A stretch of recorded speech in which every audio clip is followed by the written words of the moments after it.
Rick, it's almost the end of the show, and still got time for the song for the ladies. I can't wait. Carl won't be here next week. Oh, where's going? Where are you heading, Carl? Going away for Christmas? Tell us.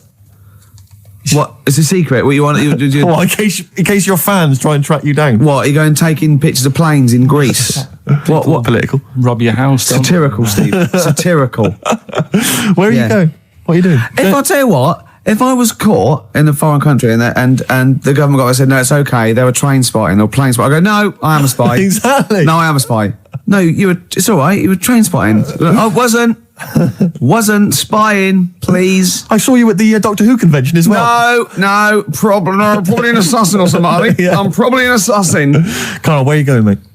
Tell us, come on, we haven't got time. To say when. What's that here? What? People rob your house. Yeah, we didn't say tell us your address, tell us where you leave the key, and then tell us you're going on holiday. We said where are you going on holiday? Barbados. Oh, yeah? Ooh, showing off. Yeah. Boasting.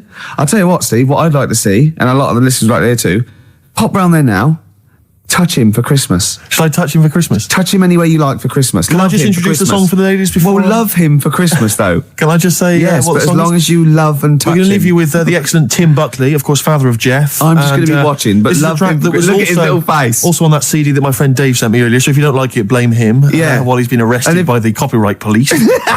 And it's called Buzzin' Fly. Let me touch you, Carl. Don't, Steve. Go on. A man for Christmas. I'm not coming back. Kissing a man. Licking a man for Christmas. Look, in touch with your feminine side of town. I can put you in touch with your feminine side and my feminine I'm liking side. it. So I can't look, I'm busy. Look, I'm busy.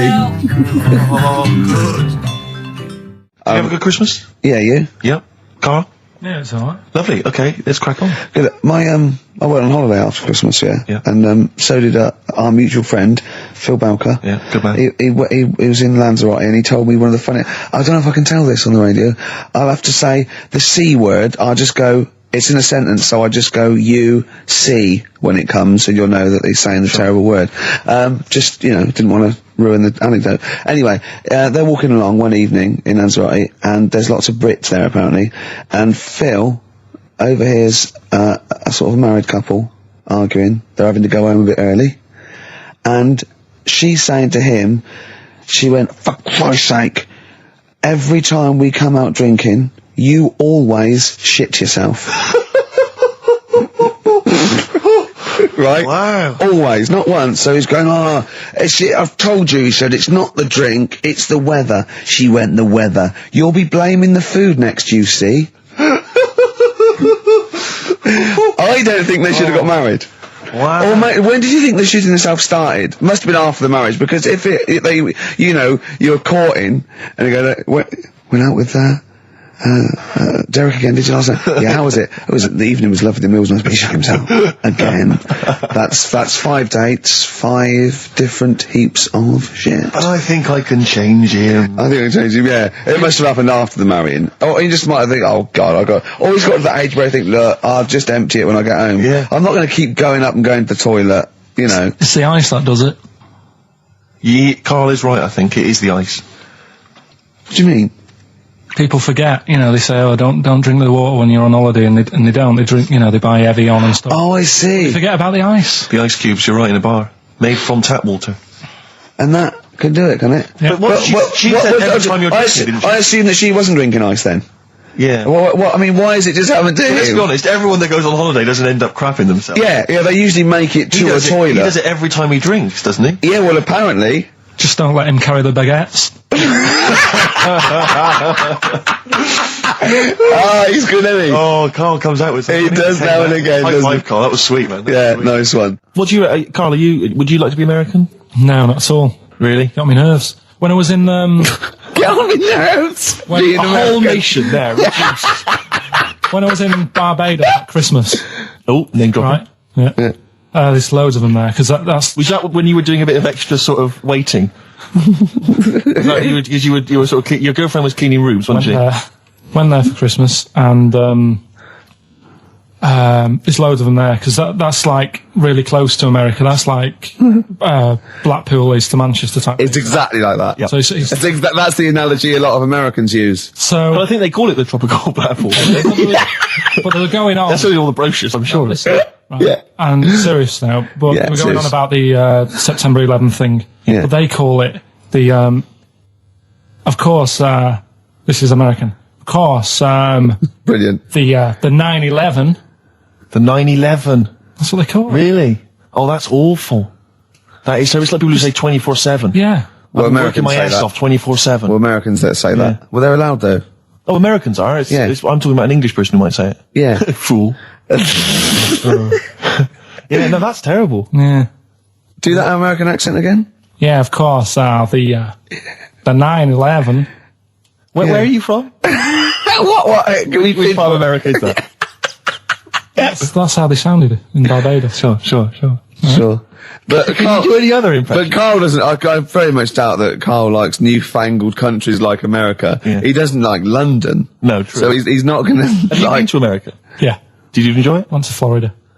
No, they got me again. Got on your nerves? Yeah. Went for some food. Yeah. And it was the last few days. I didn't take much money with me, and we were in Florida, and we were hungry, and we went for some steak, and we had our dinner and that, and I think it's their equivalent to the Angus Steakhouse. Yeah. Right. And sat down, had the steak, and that's huge, big portions. But anyway, we didn't have much money left, and we had like another 2 days left, so we didn't leave.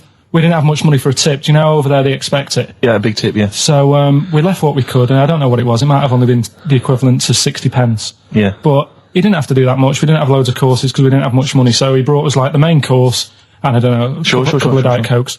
And anyway, left him the 60p Yeah. on the way out, and he comes running over. Excuse me, sir, you can have this back. Because it wasn't enough. I mean, Yeah. it's outrageous. What did you say? I said, all right then.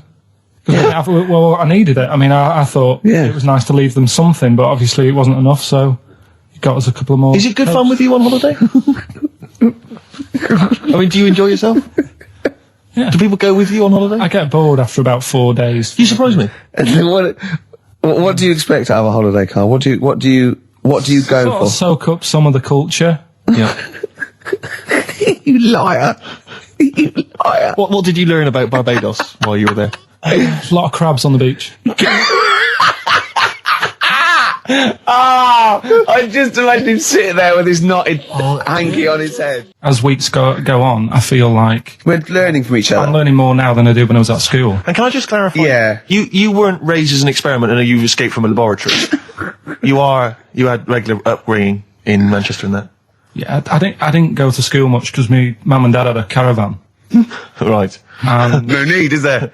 No need when you've got that sort of fun at home. I used to just go away for weeks. Really? Yeah. Is that true? Yeah, honestly. Where's you used to go? Port Maddock. But And so you didn't go to school much? No, I did, but not as much as everyone else. no. How many holidays were your parents having? What loads. was their income that they could... No, my dad used to work nights, and he used to travel back, because to Manchester from Wales, it wasn't that far. And he used Manchester to Wales? He used to do 4 on and 4 off, so me and my mum were like loving it. But what Port Meredith? Port Maddock. Port Just Maddock, down the road from Port Merion, where they filmed The Prisoner. right? Oh, so that's cleared up for me. Yeah, Location-wise. so what did you do then? You were in this little 2-berth caravan on the back of a Cortina estate. Right. Well, what was it? What was the car? I want the. What was Granada, for Granada. it? Ford Granada. What we talking? 1980. Yeah, 82, 83, 80, right? 84, 85. Okay. jeez. And you in the car down there, park up. Yeah. What was it? What was Port Meredith? Port Maddock. Port Maddock. Remember Ruth? It's just, Oh, yeah. it's just a holiday camp. Yeah.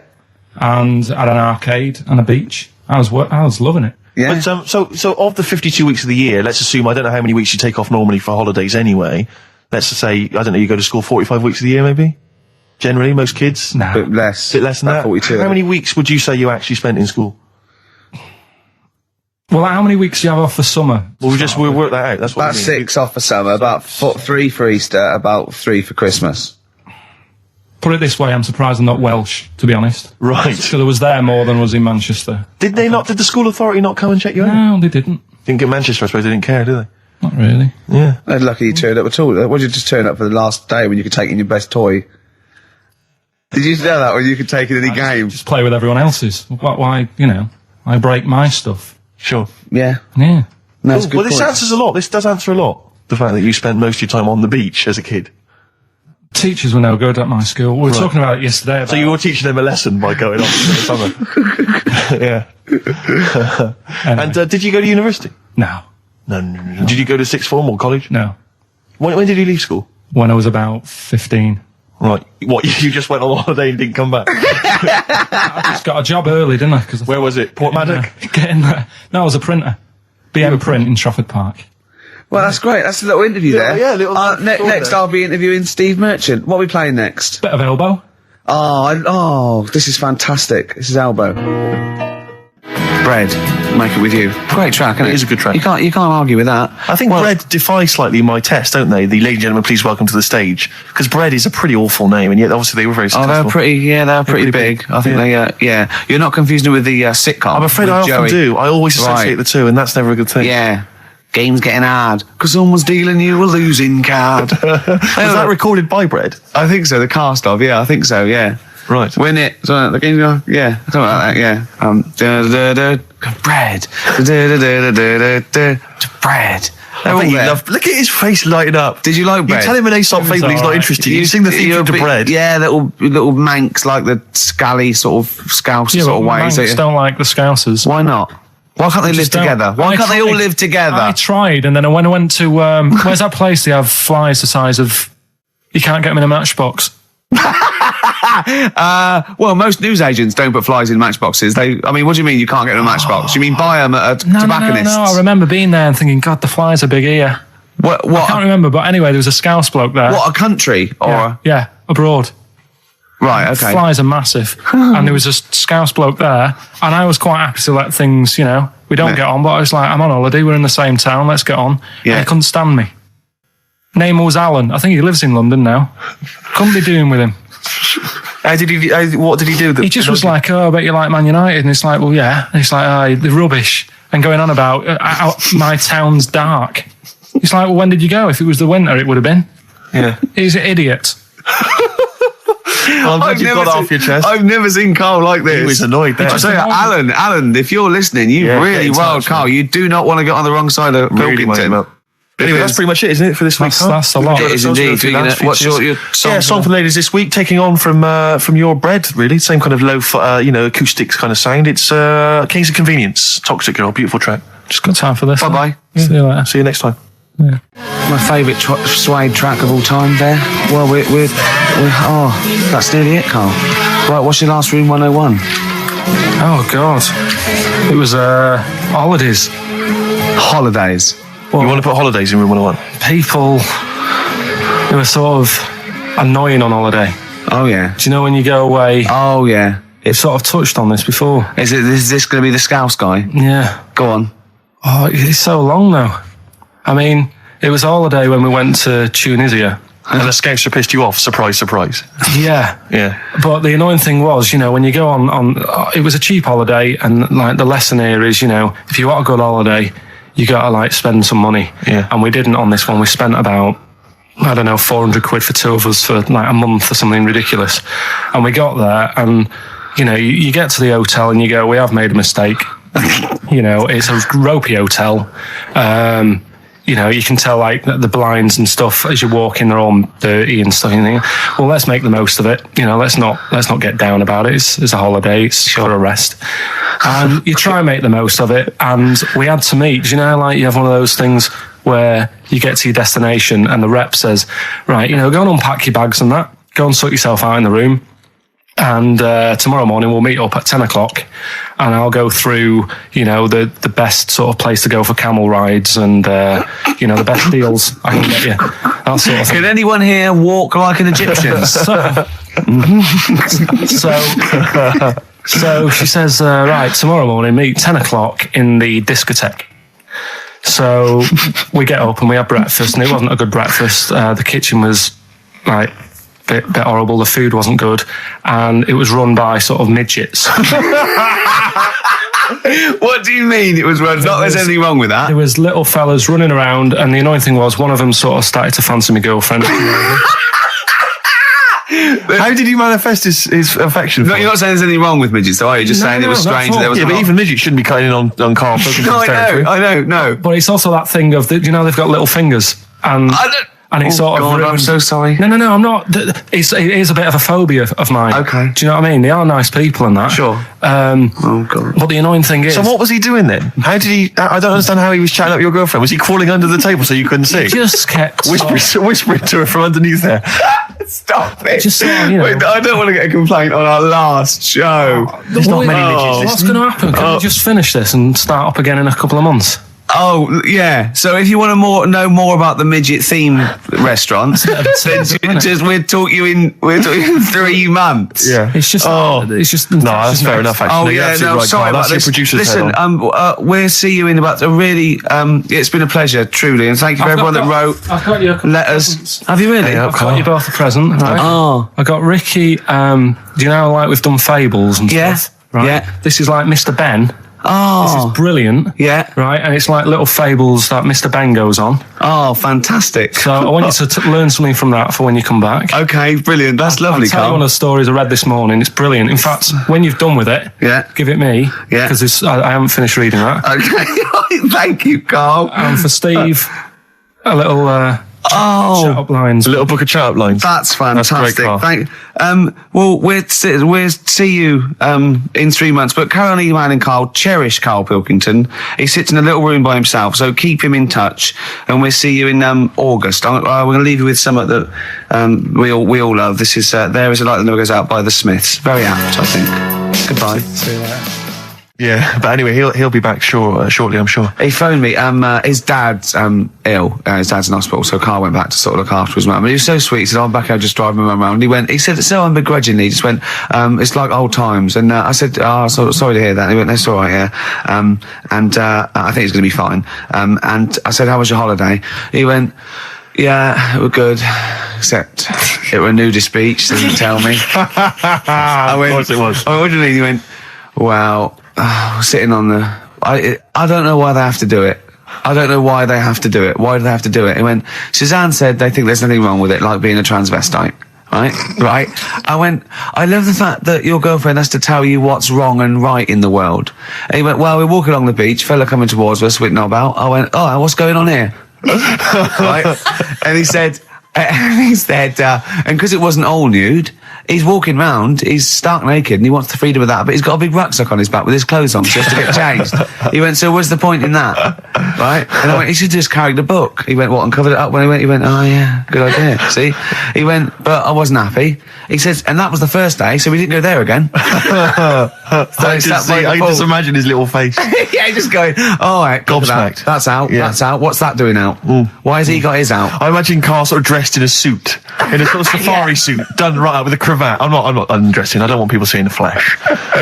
That's for you, love, and no one else. But I love the fact that as this girl goes, "Carl, they don't think there's anything wrong with it. They're just happy that way." and he in his own mind just goes, "Like being a transvestite."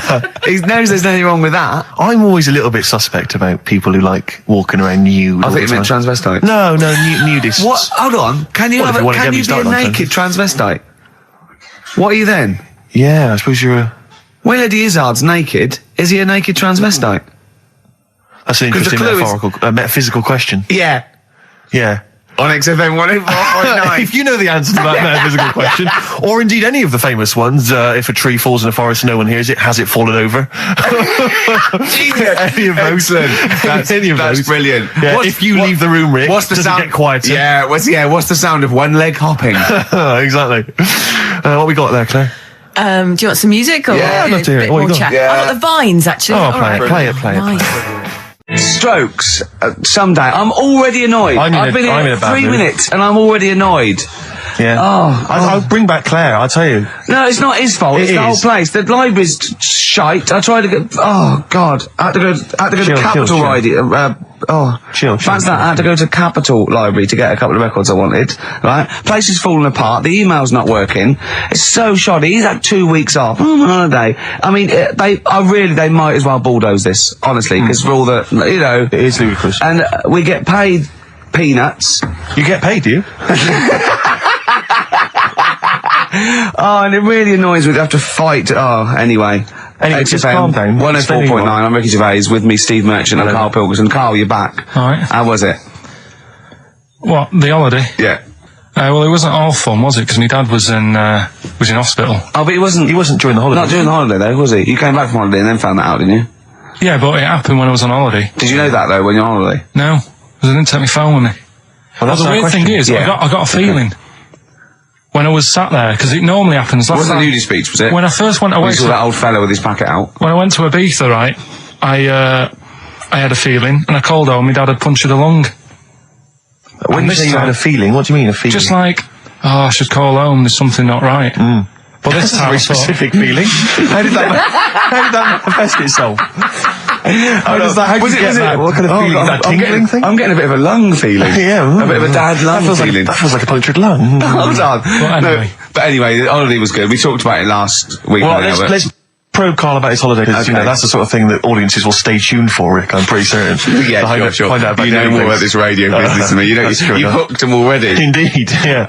But also, yeah. I'm thinking we've got nothing. Ever So, now. we may as well save that. No, I resent it. I used to put a lot of work in, but no, I think of the money, which is, you know, for me, pretty shoddy. Well, You know yeah, what I mean, you- I don't usually you get make out of an bed awful for lot of that. cash. Well, exactly, yeah. And, you know, the whole thing is, the whole setup. It was raining today. I thought I should have a cabin.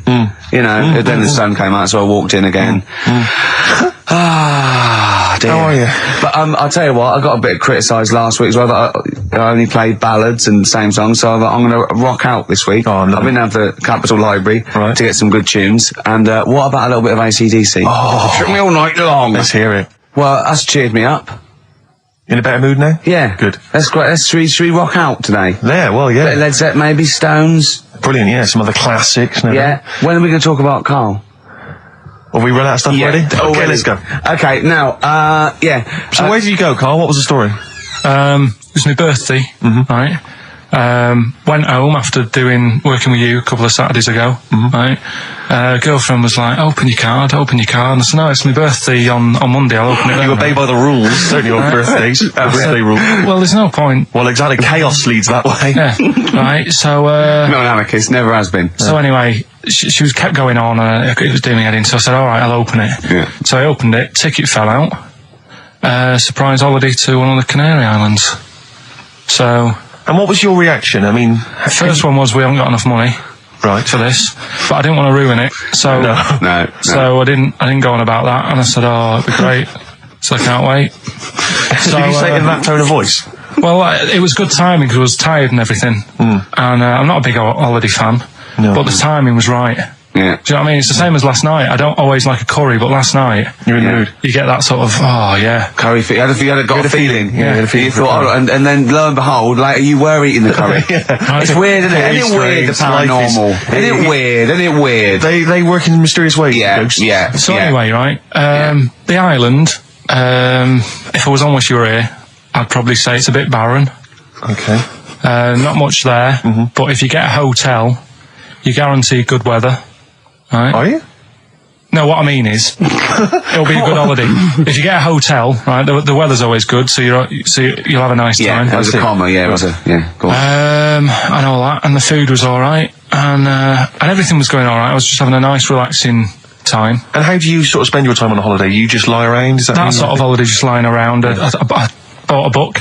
You bought a book? Yeah. Okay, ghosts? No, it was short stories, right? It About was like ghosts? no, it was about like special days in our time and time before me and stuff. Oh, yeah. And it was like it was telling you about how I think it was 1814 the Thames frozen up. Yeah. And all these stories are told by eyewitnesses. Yeah. Right. So there's some fella who was around in 1814. And the Thames was frozen, and people used to put market stalls on there, and they'd do the shopping. It was like like an Oxford Street. Was that Mad Liar Charlie? No, because he's famous for that. Well, I'm sure, you know. No, I think that was Mad Liar Charlie. Yeah. So I was reading that, and then after a couple of days was a bit like, oh, Boring. yeah, you can only do sort of so much lying around. And so much reading. So Suzanne said, let's go on the beach, have a walk. You ain't gone on the beach? Where had you been up to this point then? In your room? No, just like around the pool, just relaxing and having a swim and that. Yeah. So she said, let's go on the beach. So I said, all right then, yeah. So wandered down to the beach, and first impressions are, yeah, it's all right, it's clean. Sea Your looks good. criteria is so basic, it's brilliant. Hotel, yes. Roof, good. Food, adequate. Beach, clean. Next. So I'm walking along and everything's good, and there's a woman feeding fish bread, which I thought that's different.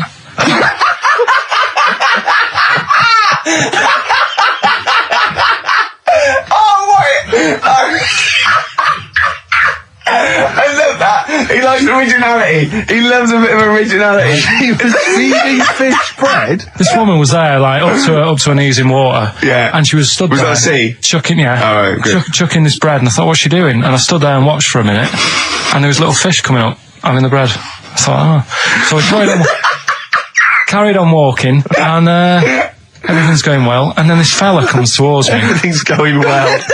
Yeah, that's I haven't original. fallen over. Clean feeding bread. 2 points for originality. Fella comes walking towards me. Oi, oi. He's only got no pants on. Oh. So I said, Suzanne, what's going on? Why did he turn to her? Like she knows more So than him. she said, oh yeah, it's she said, yeah, it's a nudity. Is this going to be a long story? Could you pour that coffee? Can you give me that coffee over? Sorry, this is really bad. Yeah, because he's poured.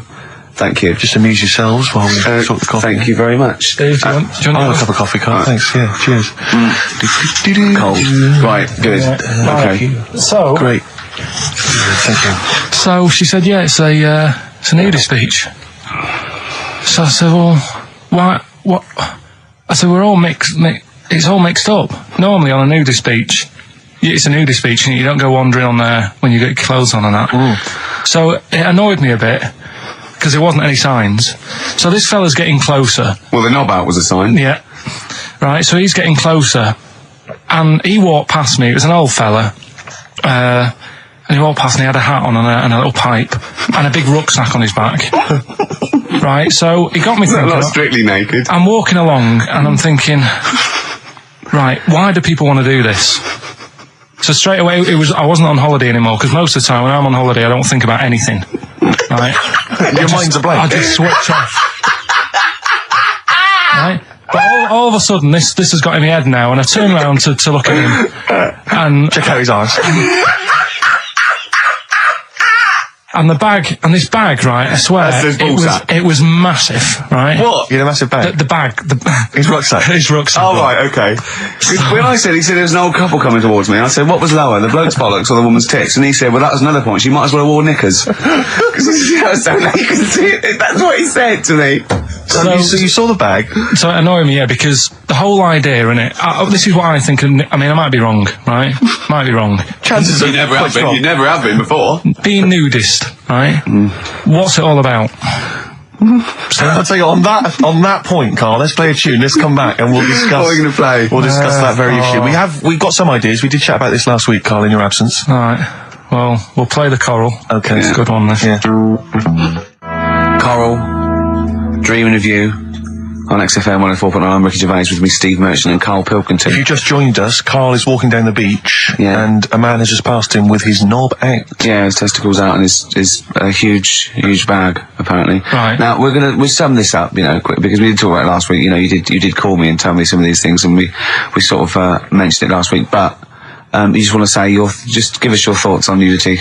Well, what I don't understand is, right, nudity, I thought it was all about, sort of being free. Yeah. Natural, letting the breeze, blow around you and that. That's all I can think is of like the bonus of doing it.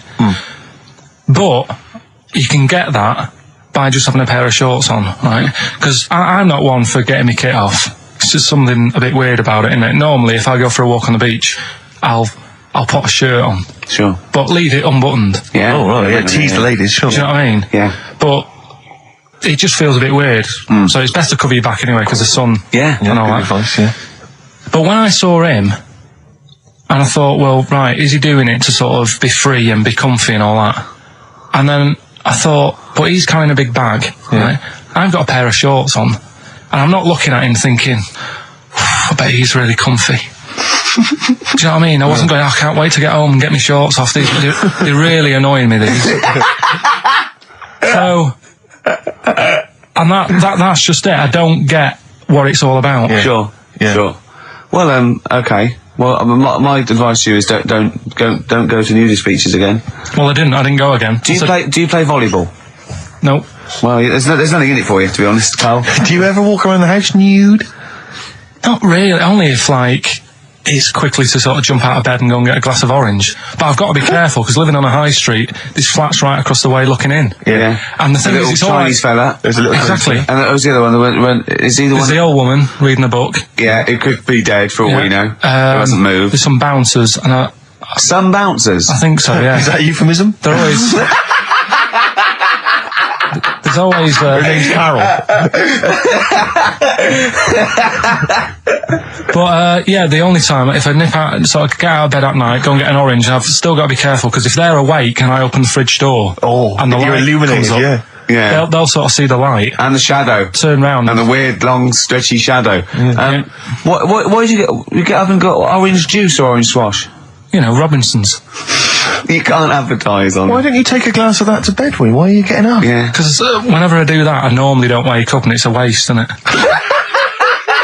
The man is a genius. And well, continuing our rocking out thing. Yeah, we're in a rock mood. Well, I think this sums up rock and roll, doesn't it? It's not called rock and roll, is it? Yeah. Textbook. Featuring Puff Daddy and Little Kim, that's Notorious B.I.G. Brilliant. and Notorious. Great, lovely. Carl just said to me, "Yeah, here's something. You can't hold your breath to death." Have you tried it, Carl? It's just another little lesson. There's someone here who's in a really low ebb. They've been listening to the show, they were going to commit suicide. They just started holding their breath and they're like, oh, screw it. Well, what did you learn in the week, right? I'm always doing all the educating. I asked you were talking about watching a programme about jellyfish. Yeah. And I said, well, that'll be interesting. I'll try and find some stuff out, but I couldn't find anything that I didn't already know about them. It must be difficult for you to find anything you don't already know. So what did you learn about jellyfish? I agreed with you by the end of it that they should be wiped off the face of the earth because they're balls of water in membrane, right, that go around stinging people to death. Let's lose them, Carl. Let's lose the jellyfish. Yeah? That's what I think. Because I was stung by one. You know? You got stung by one? Yeah, I was on holiday and got stung by one. Yeah. And I don't understand. No, I you're don't understand not, it. not a fan of them. So that's that. Good. Well, that's sorted out the jellyfish conundrum. We've solved that particular worry. What are they again? Is the tip included? Yeah, go on that one. Right. In Turkey, Nice. it's not, actually. That's where I went, and there was them little fellas after Suzanne in the kitchen. What? What do you mean? We went to Turkey. You went to Turkey and there were some little fellas. Well, they had quite a few sort of midgets working in the kitchen. Why? Is it a theme? No, Was it a theme holiday? I don't know. We might get them cheaper or something. Was it? So they You were get them working. cheaper? They were working in the kitchen, and one of them fancied Suzanne and kept sort of eyeing her up, and she was winding me up, saying, "Oh, Not eyeing up and down, just eyeing her up. fancy." Anyway, no. So What anyway, was she doing in the kitchen? no, it's like a pick what you want to eat type buffet, but you have people clearing the tables and that ready for you to come along. Are they low tables? And you know, he was just keeping an eye on her. What did he say though? Was How he? did he What make was it he? Was he? clear? He was Turkish, so I don't know what he was saying. But he was. He was. A little fella, yeah, Did he talk What do you to her? mean a little fella? What do you mean little fella? sort of dwarf-like. What do you mean dwarf like? He had magic powers or he was 4 foot? No, What do you mean, A Carl? little bloke, just like a normal bloke, but small. If you stood him in the desert, you wouldn't know. But he'd be hot nothing and around there's... Right, Carl. You should watch out for the monkeys. Yeah, underground. There's underground monkeys Look, in look, Texas. you can't just say there was a little midget fella who was eyeing up my girlfriend and then leave it. What do you mean? What was happening? This is a story to us. This is much more interesting to us than... And she was deaf, right? And she hit her head. That's much more I don't interesting. understand how it manifested itself. Did he come over and say something? No, do you know when it's like girls know, don't they? When someone fancies them. What do you mean there was lots of them as well? Do then? they? That's worth knowing. Listen, right, come on, right. So you went to this holiday, yeah? Yeah, well, and you went into the dining room or something? Yeah, downstairs. And in you the looked dining over I room. thought, this is odd, there's no one serving. Yeah, and they go, Wait a minute. hold on, you looked down and there was a little waiter. There was loads of them running around busy. Why, though? Why did It they was get summer. What do you mean? Because it was Loads of them. summer. They had more of them They on. come out in summer. They come out in summer. What do you mean they had more? What do you mean? Because it's busy, isn't it? Well, no, but they Summer. hibernate in the Why winter. were they all midgets? I don't know, maybe it doesn't heat stunt your growth or something. No! Well, they just happened to, maybe it was a thing that they did for tourists or something, I don't know. I just got on with my meal, it was a holiday, do you know what I mean? God. Right, So it's a midget surfing. I'm not going to ask any questions. Right, okay, yeah. So they're all little fellas running around, and this one always was like, you know, oh, do you want a new serviette? You know what I mean? Going out of his way to sort of... for turning on the charm. Yeah, he was going out of his way, the others weren't. Right. I think what was happening is he'd been working with Santa all sort of winter. Yeah. This is sort of little summer break. This one He was hadn't your seen a girl. waiter, and so he was being polite to you. Maybe. But what did Suzanne say then? Well, she was using it to wind me up. What was she saying? Oh, he's... Oh, just like, you know, look he may be small, but he's well, built like a... Yeah, he's all man. so Were you jealous of a midget then? You were jealous of it him? is a bit annoying, isn't it? Why? It wouldn't bother me as much now, because I've been with her for ages. Right. But at the time, that might have been one of our first holidays, and it's like, you don't know, want to be what's going on? I paid for this holiday. And then you get off with a midget. Yeah. Oh. So anyway, But it doesn't matter because you got chatted up by a bearded lady. So. yeah. tell you what, no, that's got nothing to do with that. What were you going to say? No, What were you going to say? I was going to say the hotel was half board, and maybe. Oh, right. I thought you were going to say it's just one of her shortcomings. So listen, right? Play a record. Right. Badly drawn boy, born again. Right, just get this educating Ricky out of the way. So, Turkey, yeah. So what is this again? This is educating Ricky, is the tip included. Right. Apparently a fellow was on holiday in Turkey. Just having a normal holiday, weather's good, you know, he's having a good time. And Waiters are all normal height. Yeah. He's having his meal. He hears a load of screaming going on in the kitchen. Hold on. Has his girlfriend wandered in there? And they do, With a step ladder.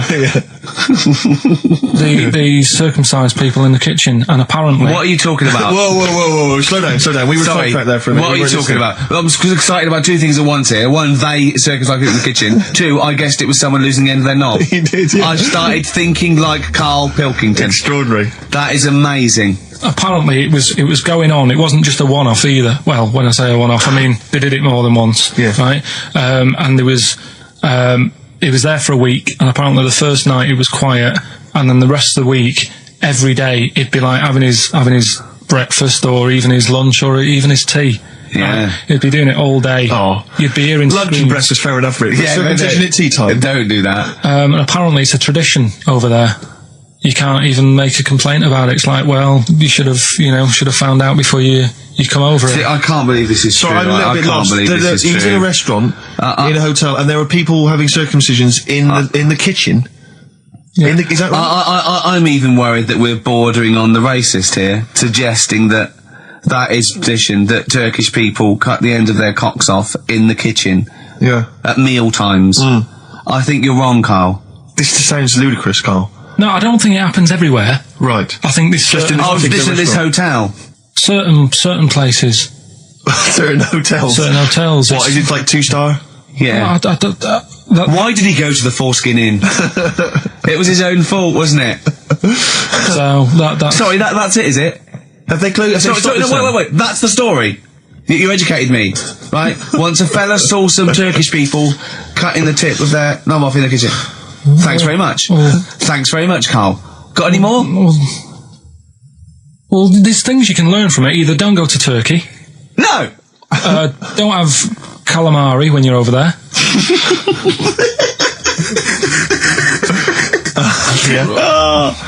Carl, you've done it again. Well, Carl is our, sort of, I say producer, but he's the one that pressed the buttons because I was Dog's too... body. Yeah, but I mean, it was just because I was too big to run the desk. Yeah, too like important, I used to have to do. Literally too big. You couldn't get behind it. Yeah, and then we discovered that, he looked a bit like a boring sort of, alright, yeah, but then when we sort of, poked him with a stick, he came up with, he doesn't realise, but some of the I think, some of the some of the most funniest extraordinary things I've ever heard. Say hello, Carl. alright.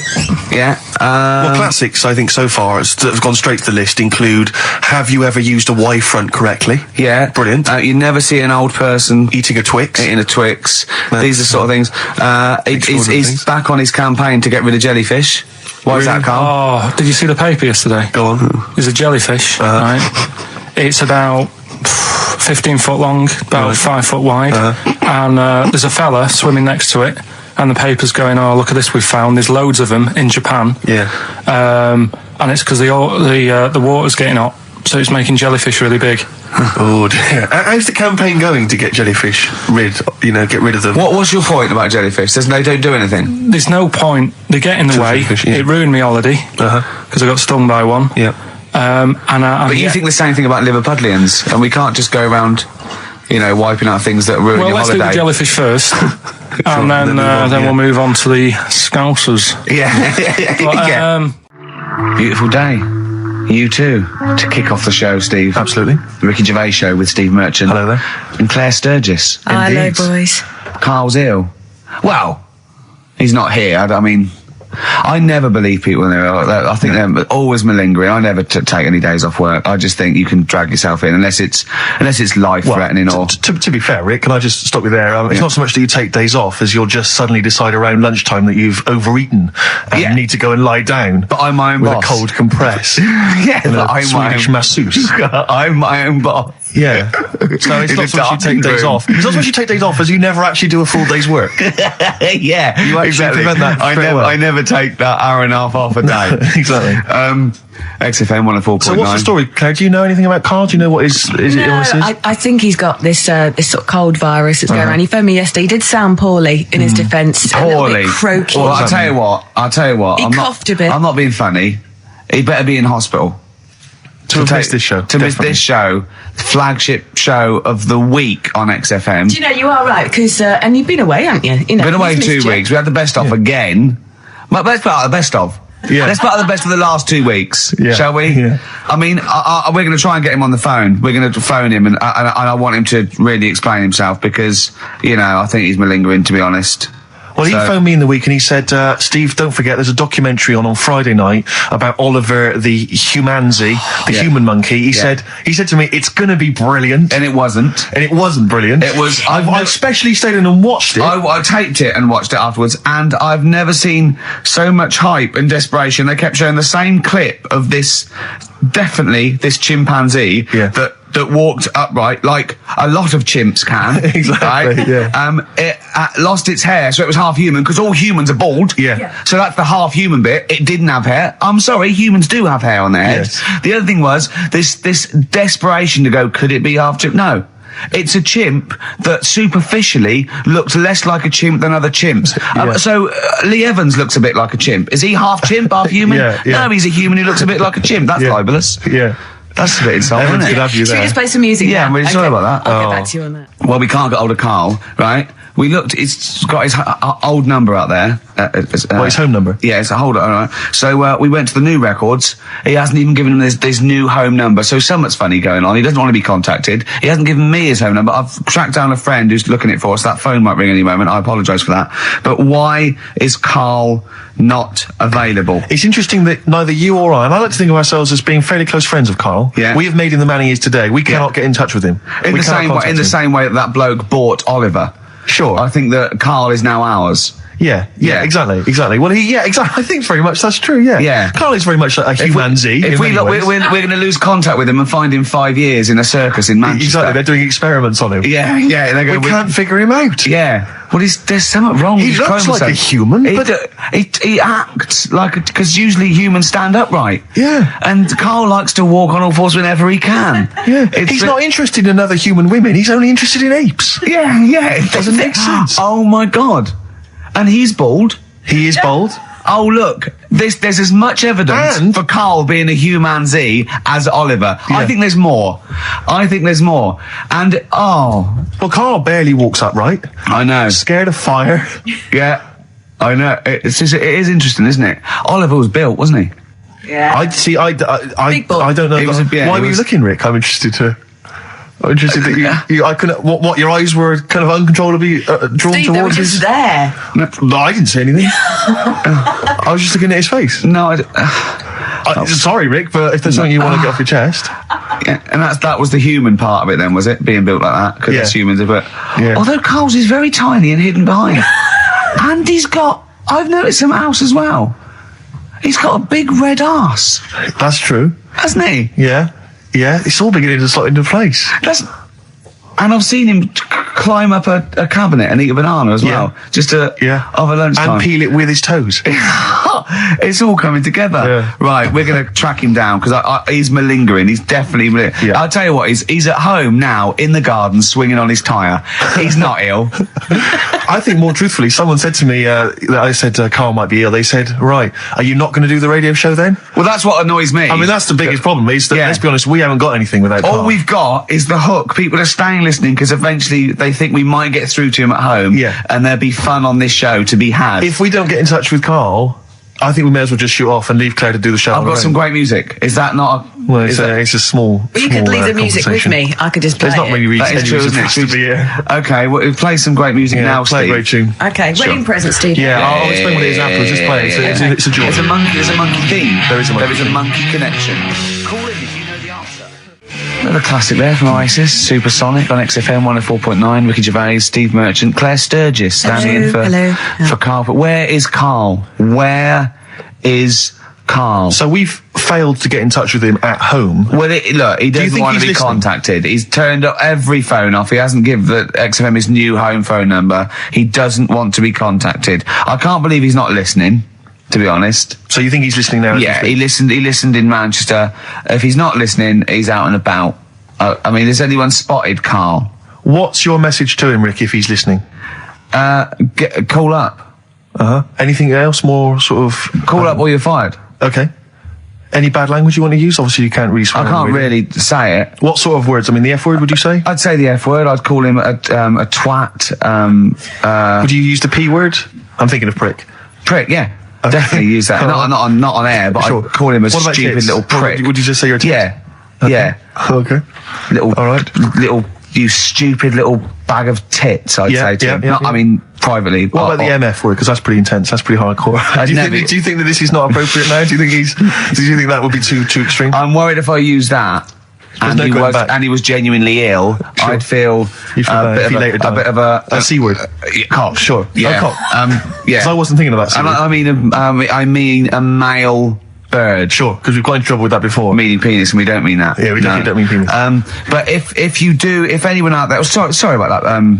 It was a discussion about bad language. We weren't actually using it. But if any of you out there do see the little twat, get him to call XFM immediately. Yeah, and likewise, if you're listening, Carl, you cheeky MF, well, you sexy MF, as Prince once said, Yeah. then give us a ring, because we'd love to talk to you. We just want to find out Just how you call are. in, and we know you're listening.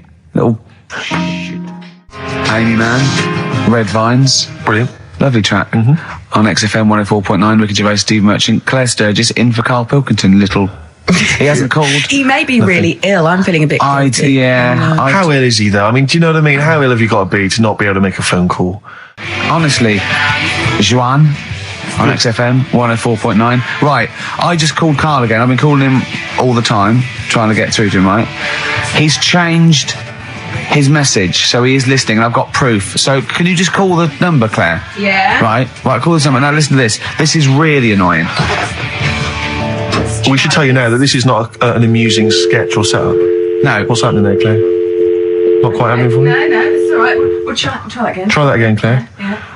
I'm livid now. I'm genuinely annoyed because you'll see, when you hear the message, you'll realise why. Right. Okay, right.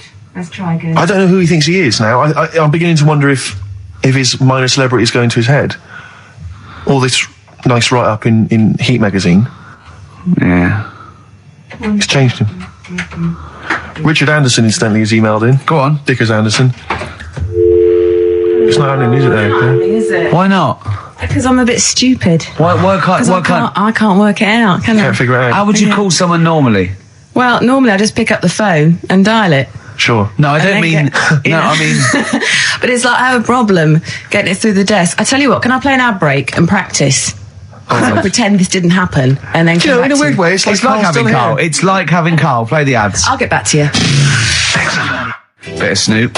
Never. And when did a bit of Snoop ever hurt anyone, Steve? Absolutely. Never, I don't think. Okay. Carl's away. He pulled the wool over Claire's eyes. There's a few people out there that believed he was ill. I knew he wasn't. In fact, at one point I thought, maybe he is ill. His message on his answer machine has changed in the last 5 minutes, and listen to it, and this is evidence that he's not ill, right? Okay, All right, then. Yeah. Who don't read out? Richard Anderson, I should just say, has got in touch. Okay.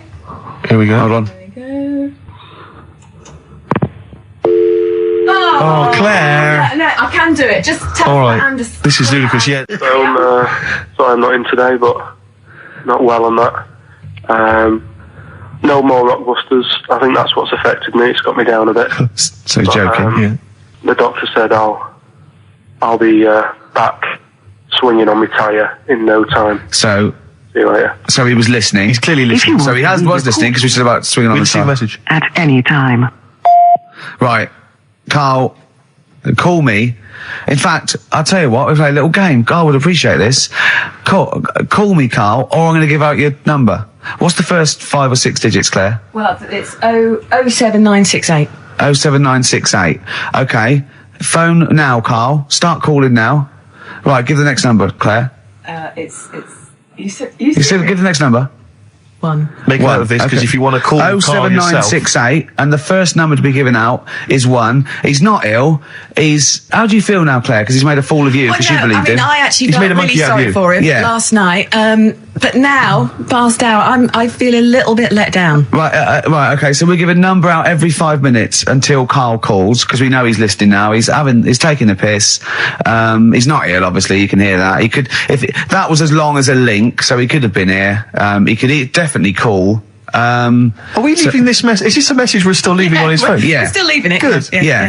Good, yeah. Why don't we leave the rest of the show on his phone? As a message. Leave it up. He's got to listen through it all so he can delete it. Yeah, exactly. And the other thing, of course, is that he's not going to get paid for this. No. So he's thrown away 80 quid. That's 80 pounds. Now, in Manchester, that's a week's wages. So Easily. he's obviously been spoilt. So for all his mank charm, he's down here, he's living the life of He thinks riding. 80 quid's nothing. He thinks 80 quid's nothing Up there, already. you could be buying you could buy yourself your own horse. Yeah. You Yeah. could probably get yourself a deposit on a flat. I'd have thought so. Up I'd have there, thought so, easily. yeah. And so, or sun lamps because it's always dark. Yeah. He could go mental up there. Now, Dog piece of string. So what's the first few digits we've given out? 07968. Yeah, That's and the then code. and We've then got 1. Okay, we give out Another number of Carl's phone number digits. So take that down because we love calling him. Should we have a little bit of feed or Let something? me just tell you what Dick has said. Yeah. He said, Richard Anderson, he also said, P.S. the show's still rubbish without Carl. Yeah, fair enough. Still rubbish without Carl. Now, is that a compliment? It's still rubbish without Carl, which suggests he thought it might be better without Carl. No, I think he means it's equally rubbish. Right. Brilliant. Nothing Thanks. changes. Thanks, Dickers. Yeah, he's Good nothing- old Dick Meister. Yeah. Some doctor or something who was into like the way bodies work. They got their head cut off. The doctor? Yeah, he was doing a bit of an experiment. And he cut his own head off. Yeah. Okay. And it was about, he said, when my head's in the basket, I'm going to blink my eyes. Right. Okay, sorry, hang on, let him finish. And, So the doctor has chopped his own head off, and he's told everyone, I'm going to blink my eyes. To No, prove right. that he's there's in the life after basket death. and he goes like, right, I'm going to blink my eyes about, as many times as I can. So quick, count them. And they count and he got to like 15 before he Right. died. Now, this is how Carl told me that. Till Nick Frost explained that, Carl told me, he said, right, well, a bloke, right, he had his head cut off, and when his head was in the basket, he went, count how many times I can blink. And I went, well, that's rubbish. He went, no. And Nick went, well, no, he actually said, when my head's in the basket. And Carl went, all right. I said, Carl, do you know the subtle difference? Do you see the subtle difference? I have to say, though, guys, I still don't really understand what went on there. You've both lost me. The story is that a bloke who'd been found doing... You mean that Carl just explained it and that was a clear version? Because I still don't know what you're talking about, Carl. Well, this bloke had his head cut off at experiments against God. He was a doctor in the, in olden times. Yeah. And when they cut his head off... Why did they cut his head off? Because it was... He was crimes executed. against... Exactly, he was executed, yeah. And he said to his assistant, when my head's in the basket, I'm going to blink, count how many times I blink and write it down as an experiment, right? Carl told it to me, like his head was cut off and he went in the basket, and when his head was in the basket, he looked up and said, count how many times I blink. Yeah. I love that. I love the difference in that story. Yeah. Both rubbish, Yeah. but, one's possible and one isn't. You believe anything that you're told except when we tell you the truth. Right, Yeah. here's one. Christ. ghosts and that we got talking about. Sure. And Nick said, right, he said, you'll like this one. He said, my auntie was having loads of problems. Why are you whispering? It's not illegal to talk about ghosts on the radio. No, but He's hearing this. so the auntie's in the house and that, and furniture's moving about all the time. Oh, God. And they were like, no, Steve, he told me this one. This is such rubbish, mate. No, come on, let's listen. I'm going to leave it to you. I'm going to sit back and enjoy it. I'm just going to watch your face, Steve. right. Sorry, so they I missed said, the beginning there, Carl. There's an auntie in the house. basically, Nick's auntie, Right. in the house, things moving around all the time, and it was just annoying every time she tidied up. It was like, It was just annoying. making a mess. It was one part annoying to two parts scary. Yeah. So, stuff was moving around all the time, and they said, right, rather than we need an housekeeper. rather than having the house a mess, until we sort this Stop out. it! I've got the vicar coming round. Stop I moving stuff love around. this. Oh, yeah, go on. They said, That shouldn't be in the pants drawer. let's put all the furniture in one room, right? So just have one room that's a mess, and have all the others empty. Because I love the poltergeist can't really... It can move wardrobes around, but it can't open a door to put it in another room. Yeah. Poltergeist going, I'm just making this room messy. I wish someone would open the door so I could... Go on. Yeah, but so all this stuff's in this room. So they right? moved all their furniture into Everything, one they room. put like the drawers in there and everything, and it was really uncomfortable because they were all like on top of each They other. sat in the room with all the stuff. Yeah, they had to, because that's where the 3-piece suite was. Okay. Oh, God. Right? All right. Oh, God. So they sat there, right, all crumpled up and that, but nothing can move because it's so tight. Yeah. I think things were trying to move, Yeah, but yeah, everything yeah. was so tight. It's They just like, foxed that poltergeist. so anyway, one night they sat there like sort of a bit awkward watching the telly and that, and they hear some banging Yeah. in the next room.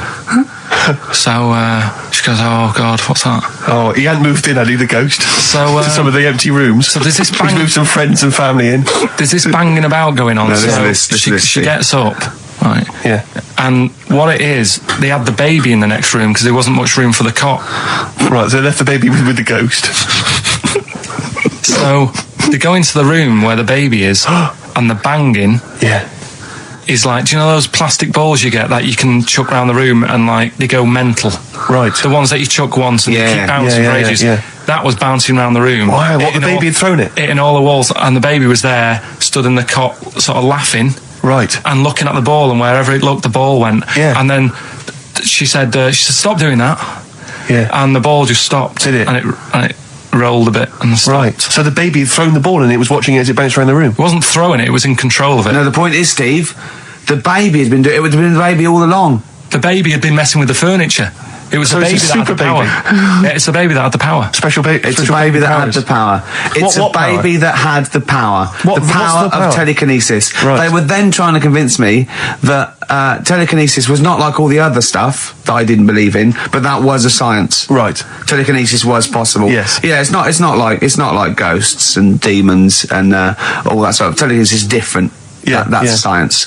But Nick's auntie saw it, and I love the fact that you're telling me that someone else's auntie saw it. So I should be satisfied with that. Yeah. I should be satisfied with that. I mean, no, So does she still live in one room with all her possessions? I think the baby grew out of it, apparently. it grew The up. baby grew out of it. So it doesn't use its telekinesis powers No. anymore? Well, no, it's No. like in Carrie, innit? She was upset for a bit, and then she got over it. Okay, I'm just going to say one thing, Carl. That was a film. Do you want to play a record or? Can I just tell you a story that Carl told me a couple of weeks ago? Is this another ghost story, another Yeah, spooky it is, story? yeah. I called him out. I was, what are you doing? He said, I've just been reading ghost stories again. He said, you don't believe in them, but how do you explain this? So I went, go on. He said, I'll tell you as he told me it. He went, bloke, right, just sitting at home, doing, watching telly with his cat. And, the phone rings and it's a bloke going, is that fire, in your oven okay now? 'Cause your wife called. And Carl went, well, 1, there was no fire in the oven. 2, he wasn't married. I went, right.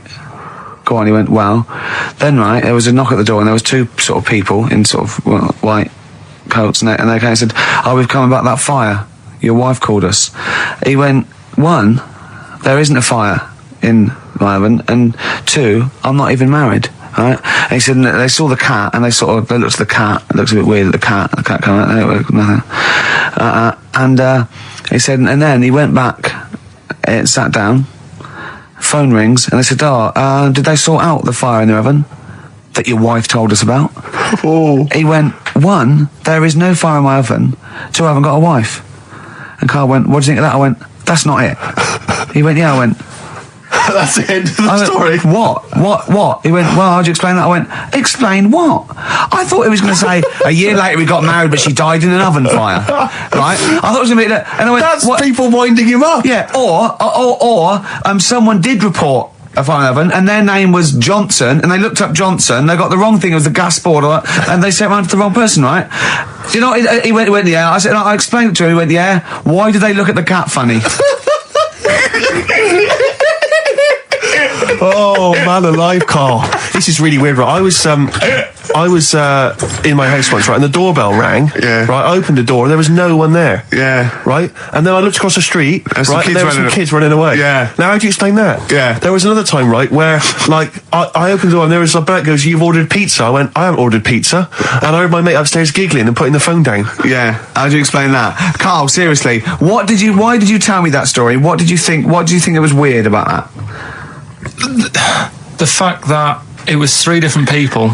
Is this all the information? Is that the entire story? It was 3 different people. Did you fall asleep hassling and not read about the end? A fire that didn't happen, about a wife that didn't exist, and a cat that didn't look happy.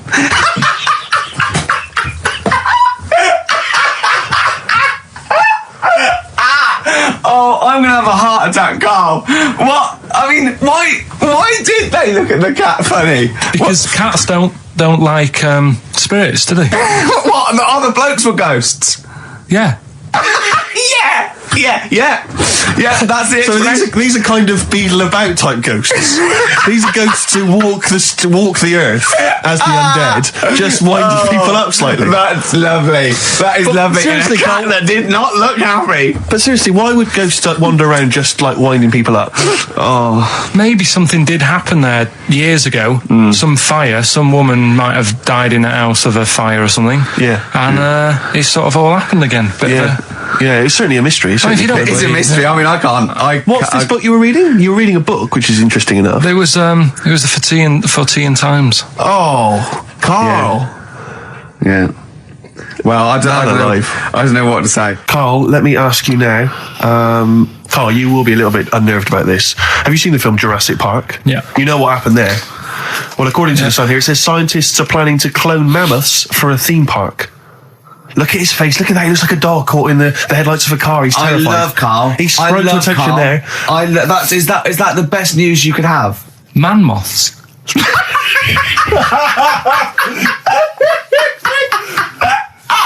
Right. Yeah, man moths. I Man love moths. the fact that that's why he was so excited that they bred a man moth. What is this? Yeah, it's a human being that hides in your wardrobe and eats an entire jacket in a day. Yeah. What do you mean, man moths? Mammoths. Mammoth, the big hairy heard cow of a from the mammoth? Ice Age. I mean, Right. elephant. You're not so excited about that, then? You can take or leave bringing back mammoths to life, but a man moth. A man moth is a different matter.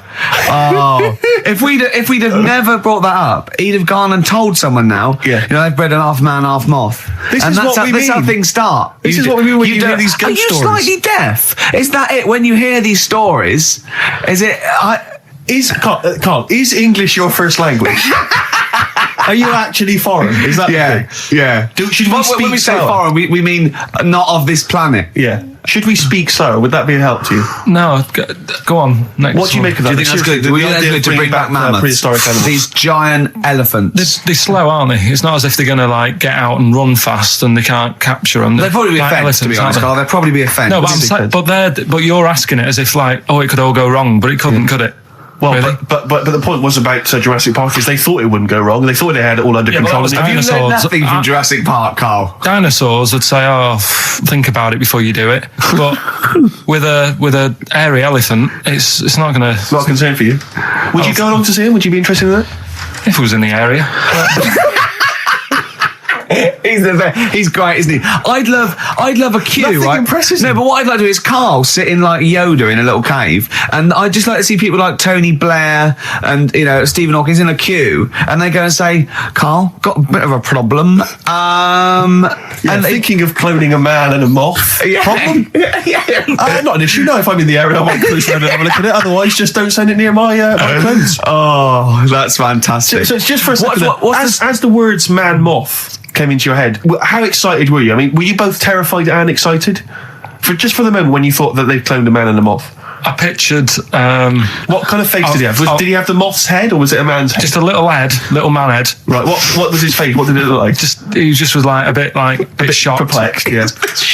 Yeah. It was like he'd been grafted onto the body of a moth without his consent. And when he was asleep, he'd woken up. He just went in to have a goiter removed, and they said, "We've He replaced woke your up with goiter with the body of a giant moth." Yeah. Is that all right, Mr. Jenkins? So he had the head of a little. Was it a little boy or a man? Little man, Right. Okay. and he's just bumping into a lamp. Just running into the. If you went into hospital and they'd done something, what's the worst thing they do, right? What would you rather have done, right? You wake up and you've got lobster claws for hands. Right. You wake up and you've got duck's feet. Or you wake up and you've got one horn coming out of your head. The worst thing, Yeah. probably the horn coming out of my head. Why? Get in the way. That'd be useful, wouldn't it, in fights and stuff? And for like parties, people play Well, I suppose quoits. the lobster claws would also be quite handy there. Well, listen, I'm a big fan of that TV show. It's on digital TV. A lot of people won't have it, but Inside the Actor's Studio with James Yeah. Lipton. Yeah. And he interviews lots of big Hollywood stars, and he always asks them these same questions at the end. Can I just run a few of them past you? Go on. Okay. So, if you could do any other profession other than the one you do now, what profession would you do? Can you just change that to apart from a paper round? Apart from a paper round? Oh, If you do any other okay. profession, Carl? And it doesn't matter about like. It doesn't matter if you've got the skills or anything. In an ideal world, if you had the ability. Well, I think I'm about to buy somewhere, so I reckon something, using tools and like doing a bit of plumbing and that. So a plumber? Well, sort of an all-rounder. Right. A handyman. Well, yeah. Yeah. I think, you don't get paid that much, but it's useful, isn't it? So, But you could get your own show, couldn't you, with Carol Smiley eventually? well, all that, but the money that you don't make, you save by not having to pay someone else to do the chores. Do you know what I mean? okay, I don't know what that sentence meant.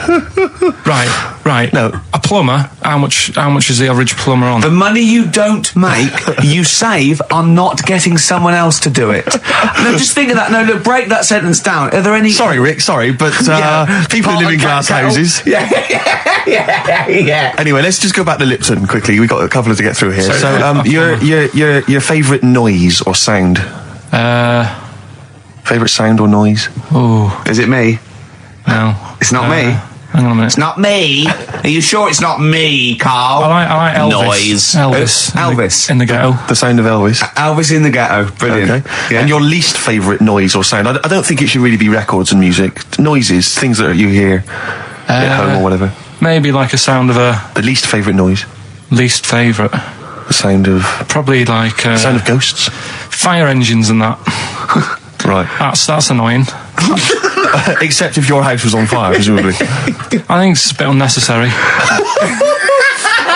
You think they're just doing it to wind people up? I live on like a busy street and it's happening all the time, and it is like just sort of have a blast of it and people will hear it. You Sure. don't have to keep it going. Yeah, So, yeah. Sure. so that is pretty annoying. And if heaven exists, Carl, when you get to the pearly gates, what would you like God to say to you as he welcomes you into heaven? What would you like God to say to you? Who asks these? What show's this? It's a programme where celebrities are interviewed by a guy, an American interviewer, and he always asks these questions at the very end. What would I say to God? What would you say to God if you believed in heaven, and if heaven exists, when you eventually go up to heaven and you're welcomed in through the gates In by your God, Parker and your stussy t-shirt and your... what do you want God to say to you as he welcomes you in? Say, you all right? Don't know. Just be friendly.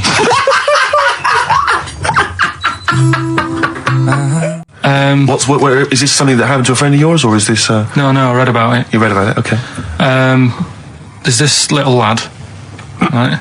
Okay. First of all, it's years ago, right? When Right, they didn't have decent doctors in like every town and that. Yeah. And this little kid is dead ill, right? Yeah. And the local doctor. Well, there's a phone call involved, so I don't Yeah, really well, let get me the get to impression it. that it's like medieval times. Yeah. Yeah. But I didn't say that. I just said it's years ago. on, So then. this kid's ill, right? Yeah. And he's lying in the bed, and he's all going funny colour and that. Yeah. And his mum says, "I'm going to get the local doctor around." The local doctor comes round, and she says, "Oh," so I don't know what's up with him. He said, "Leave it with me." Leave it with me.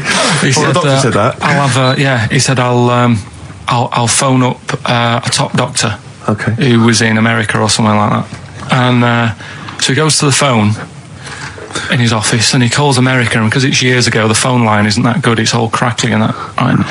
So he's talking to the doctor and he's saying, "I've got this kid, he's a funny colour, and he's really weak and that. I don't know what's He's up not with him." giving him much to go on.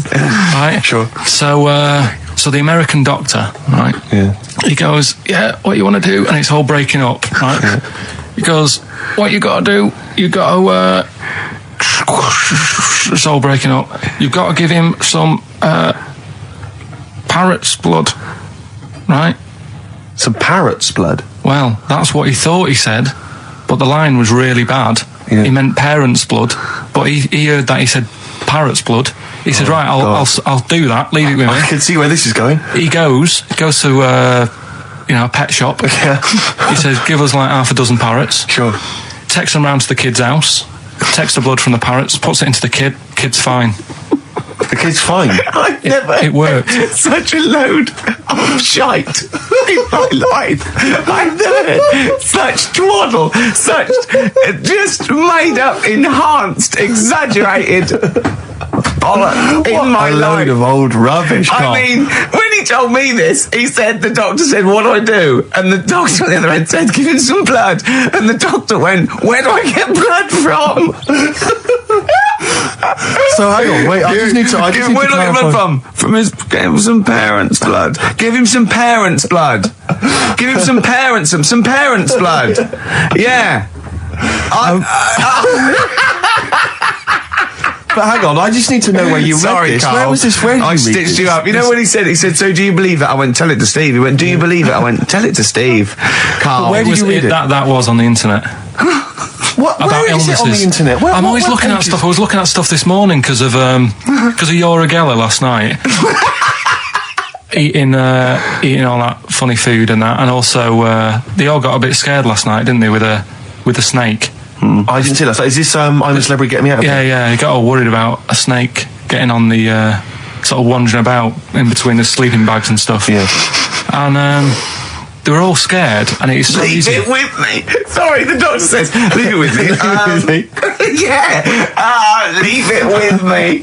Well, they were all scared because there's a snake, and it's so easy to find stuff out before they. Where are they? Where is this jungle? Australia, I Right. think. Before they went, give it half an hour on the internet. I found out with snakes, you don't need to worry, right? They're deaf, they haven't got any ears. Right. So as long as you're really quiet, Creep around, it'll yeah. probably leave you alone. Yep. And also, they don't have eyelids. So they were suggesting if one's coming towards you, just like kick sand in its eyes. Because it can't blink and it leaves it a bit like annoyed and it wanders off. But they didn't do any research before they went. Yeah. And that's I think your knowledge would hold you in good stead. I don't think you need to know any more than you know.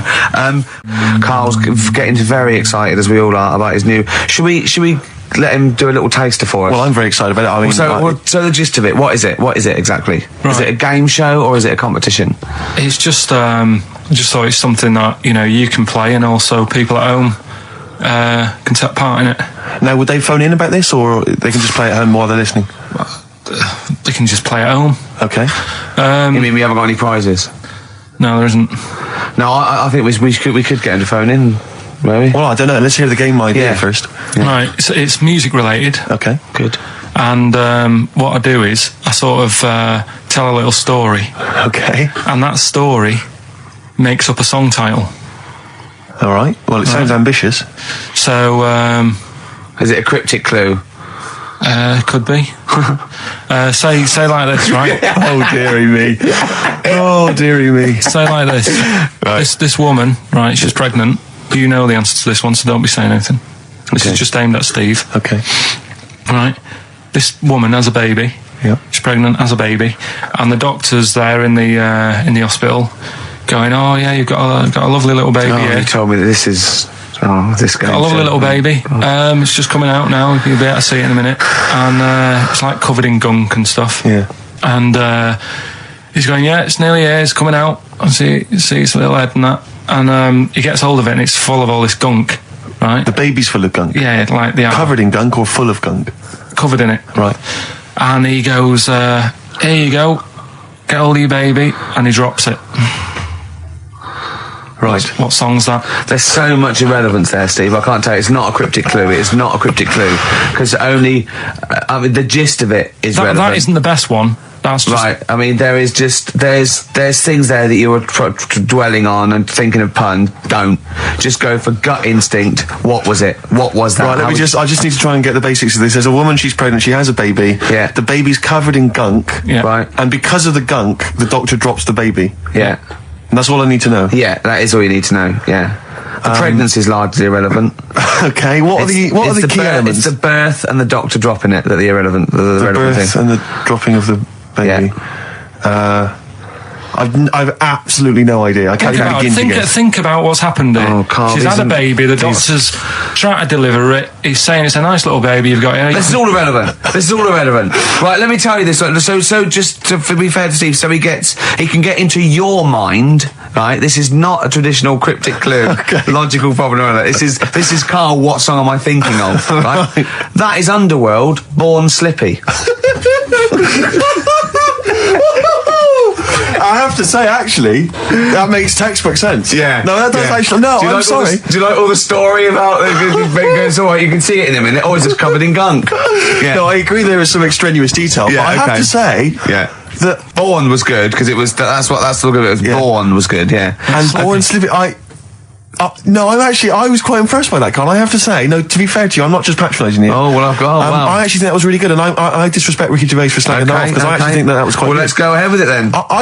On your I head, feel dear. we could maybe open this up to email correspondence or Okay, or the let's phone go lines. for it then. Okay, this is Karl Pilkington's new game show idea.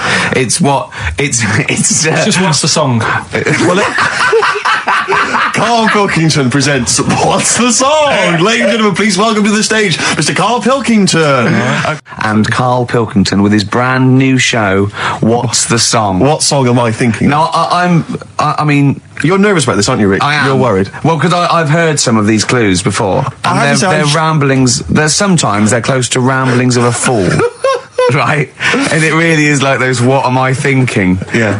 I don't know though. I actually was genuinely impressed by Born Slippy. I have to give him the benefit. That's one of the better ones. Because because that was short, sweet, and it worked. some of these that you say they're not going to be quite as pissy. Some of them are like Emily Bronte novels. Now listen, we're just going to go for it then. You do it, and we just get people to call up because I want to see the general public's confusion of trying to work out. Why don't you give us your next clue, and then we'll play a track, and then we'll hopefully have people on the line after the track right. to try and answer it, and you can recap briefly. So give us your clue now for what song am I thinking of? Right, this one, it's about a woman, and she's just normal, nothing wrong with her, or so she thinks, right?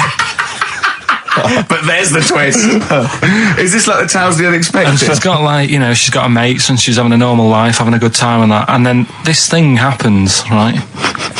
And she starts to stink, and she can't have a bath, right? And she really wants to have a bath. She's dead sweaty and stuff. She's going about her daily stuff. She can do everything else normal. She can eat, she can talk, everything. But for some reason, she can't have a bath. Is there a coal mining husband in the bar? Yeah. Is this Born Stinky? She can't have a bath. So a woman can't have a bath. Yeah. Is that the rest of her Or a life? shower. She can't. Okay, leave it there, Rick. Don't try and guess. It's not for us to guess. The general public can phone up and ask questions, so I just I'm go not sure for they it. can they? I think so. Otherwise, we don't want just people just phoning Well, up and I'll tell getting you it. what about this? Why don't they can ask one question? Yeah. They can ask one question of Carl, then they have to make a guess. Okay. 08700 800 1234. Have we got someone on the line now? We'll just go let's do it. for Let's it. go for one. Let's go for one. Yeah, This I'm is excited. edgy radio. This is Letting Carl dynamite stuff. live. Go on. Hello, XFM. Hello, I'm ringing about what's the song? Absolutely. What do you think? Well, I'm going for Dirty Diana. Dirty Diana. See, that works. That's a great guess. It does, yeah, but it doesn't work because why can't she have a bath? Okay, so the answer that's is what in I was there. going to ask you. Well, that's your one question. That'd be the answer. That would be the answer, I'm afraid. What was your name? Shelley. Shelley, thanks very much. Shelley, I'm afraid the I answer- should tell you that, you know, that you should never take this personally because no one can really get into the mind of Carl. So don't, you know, beat yourself up about this. I don't expect anyone to get these clues. No. So well done. That good is guess. a fine guess. A Thank strong you. guess. Thank you. Okay. Anyone else there? Let's hello, XFM. Who's that on the line? It's Chris. Hello, Chris. A question for Carl? Before you give us your guess? I haven't thought of a really good question or anything yet. You just want to go for the guess? No, what I thought was, I'm sure Simon Mayo used to do this when he did the breakfast show on Radio 1 years ago. No, it didn't. So you've just pinched this idea, Carl? If you're going to rip someone off, Carl, do not rip off Simon Mayo. I haven't ripped this off. I thought this was a new idea. I was going to do it with sound effects instead, but that's Yeah, he used to do that, and he used to get his team to play other characters. In the You story. idiot. Well, no, hang on. Not you, Chris. I'm saying you idiot to Carl. Yeah, but nothing's new anyway, is it? So I'm not getting annoyed about it. Very true. What do you think the answer is? Is it Cornflake Girl by Tori Amos? Good answer. She couldn't have a bath because she'd go all She goes floppy sloppy and and that. then go down the plug hole. Good answer. She's all soggy. Yeah. So It's you- not, is it Cornflake Girl? No, it's not, but That's a great answer. It could have been. All right. Okay. You're already seeing the error of this, aren't you? I think this is great radio. I'm I know. really hooked on this. I'm But genuinely excited This now. is really like that. Those so-called lateral thinkers. A man got into a field and dies. Why? Yeah. He ran out of air. No, Yeah. not the one I'm thinking He was of. shot. Well, No. Yeah, That was a good answer, Well, but couldn't like Simon Mayo sue you or something for doing it? Will you stop? Don't mention that. yeah. Listen, I think if you're going to steal ideas from someone, it should be a brain box like Mayo. I mean, he's the man who's The doing only it. example of one I can ever remember hearing in his show, because I was quite young then, was some people were pretending to like tap someone's phone or something, and then they got caught, and the answer was just bugging by whistle, because they were Genius. That was absolute genius. That's Yeah. absolute genius. See, Chris, we're Carl, I don't know if that's the Carl's sort of ever standard done you've got to that. come up against. Yeah. Thanks very much, Chris. The phone lines are hot. hello, XFM. Hi, is it Candy Perfume Girl? Is it what? Candy Perfume Girl. Candy Perfume Girl? Yeah, Candy Perfume Girl. Is it? Well, who's that by? Madonna. No, it's That sounds like an obscure album track. No, Wow. it's just one of her songs. just But think is it- about it. She stinks and everything. She's a normal life. I didn't say she was a sweet or anything. But for some reason she can't have a bath or Is a this shower. a big song? Just to give him a clue. Is It's it? a bigger song than Candy Sweet Girl. Thank you was a very much single. indeed for your guess. It clearly isn't Thank right. you. Cheers. Sorry. Okay, we- one more, then we go to a record. Come on. Okay. Go on. Hello, XFM. Carl, Yeah. is it High and Dry by Radiohead? Hi and High and dry. Now that's great. She smells, which is another word for high. She's dry because she doesn't have a shower. Carl, if it isn't that, yours will never be as good as that. He's the winner. Whatever you're thinking of, that clue is brilliant. What's your name, mate? It's Richie. Richard. I mean, you can't beat that. That's a bit too lateral. Don't be stupid. It's perfect. He's made yours into a clever clue. He's made high, she smells, dry, she never gets in the bath or shower. It's not that, is it, Carl? No, it's You not. don't even get that, do you? Not Have really. you ever heard of the word high being used to mean sort of smelly? No. No.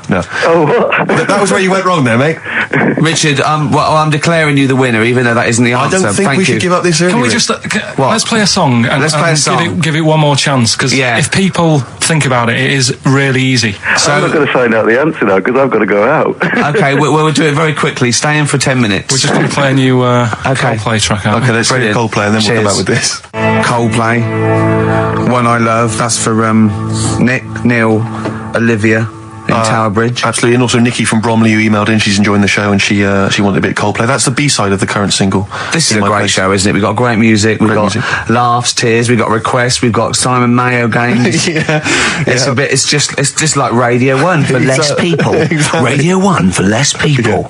This is great, isn't it? So go on. so then. listen, Guy, you were so excited about this game, weren't you, earlier? You came in with a But I hop, knew it skip would and a leap in fall your flat. step. Although I must say the phones are going mental. We're gonna have to take This some is more it. No, calls. People love I mean, Carl. high and dry is great. I mean, it works. That's it. Can we have a very quick... Just to recap in case someone's just very joined in. quick Can you make it so high and dry doesn't work now? Give us a bit of information that makes it different to high and dry, or can't So you for those that do have just that? tuned in, Carl describes in a roundabout way a story which somehow is representative of a song. Is that Song right? title. A song title. Yeah. Okay. So this woman, she's all right. You know, she has a normal life, Pretty much. kind of. Yeah.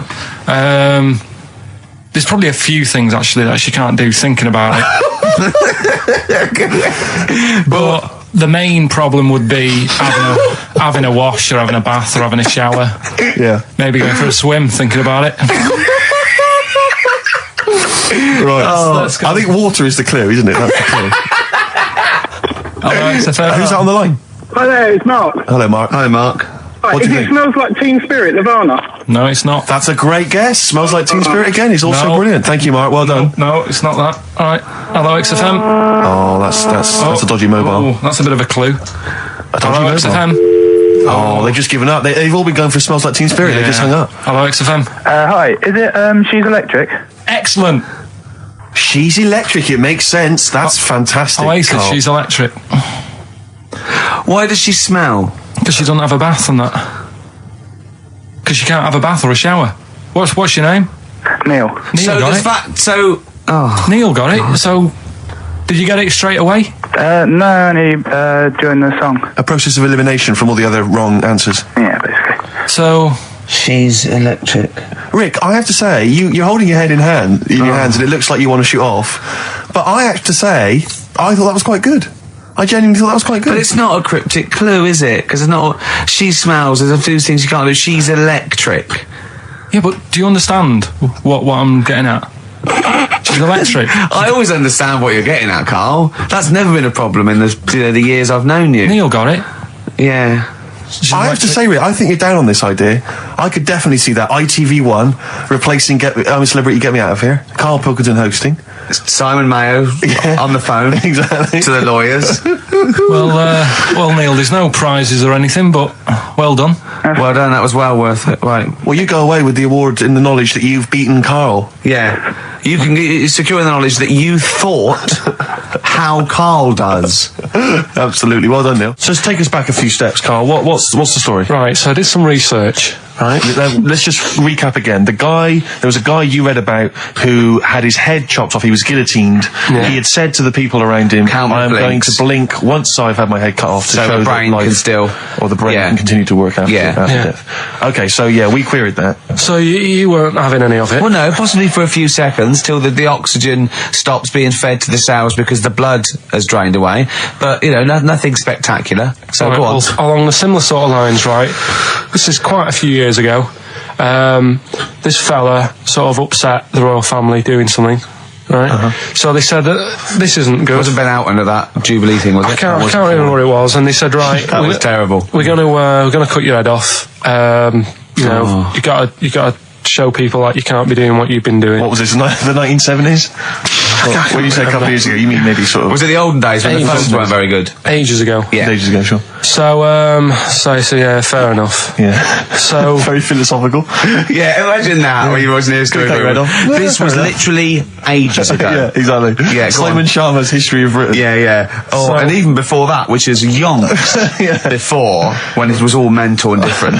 Sorry, Carl, go on. So he's having his head cut off, and he's resigned to it. it's the day before. He's kind of got it into his head now that I'm not going to have my head much longer. Sure. So he said, let's make use of this. Yeah.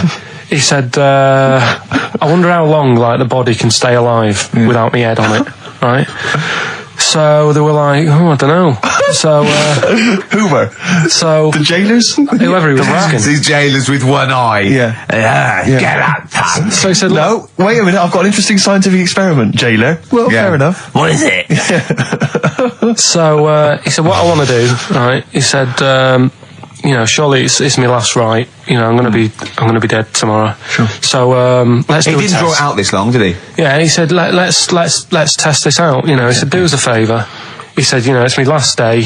What I want you to do is, you're going to cut my head off. Let's put a white line on the floor Right. and see if you know, because there's no point asking how far he can sort of walk without an head if there isn't a line, because you don't know what to count. Do you know what I mean? If he loses his head and he's running around all over the place, you can't really count That's that. not impressive enough. Yeah. So they said, let's make a white line. Sure. Yeah. Who said this? He did or they did? I think they started to join in with him and saying, well, let's make this a... Sure. You guess it. Go on. So... they got Norris McWhirr down. The Guinness people. Oh, yeah.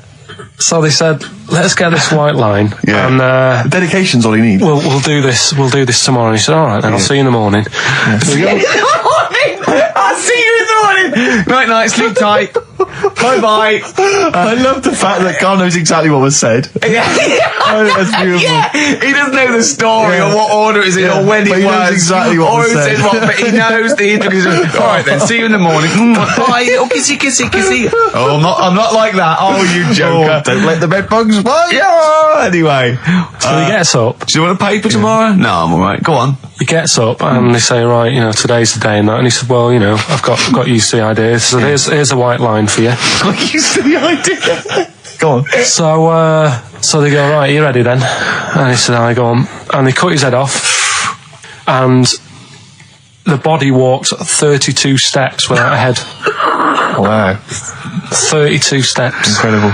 And that's the lesson, really. Did it get as far as it walked along the white line, did it? Yeah, it stayed along the white line, did 32 steps, and then started to stumble a bit, and it just fell over. Yeah. But, you know, it was a test that your body can still keep alive for a little bit. Yeah. When you've lost your head. Absolute twaddle. Absolute twaddle. What do you reckon you can do then without an head? How many steps? Nothing. There'd be muscular spasm, right? Yeah. It would twitch a bit. It would, yeah. You could not distinctly take 32 steps. The body... Well, don't... Yeah. Is the doctor still on the line? Yeah. The fella that bought 6 parrots. Yeah. And, you know, you could have got 32 steps. Right, so you don't Beheaded believe man that. doing a bit of line dancing. Right, you don't believe that, but something that you do believe that a cockroach can live a week without an head. It can. Slightly different kettle of fish there. Why? Wow, insect to human is what I'm thinking. Yeah, that difference. There's not that much difference in Well, of some course there insects. Do you know that a snake has a heart and lungs and kidneys and stuff? Go on. No, well, I'm just saying. So? You're making out as if like they're a totally different species.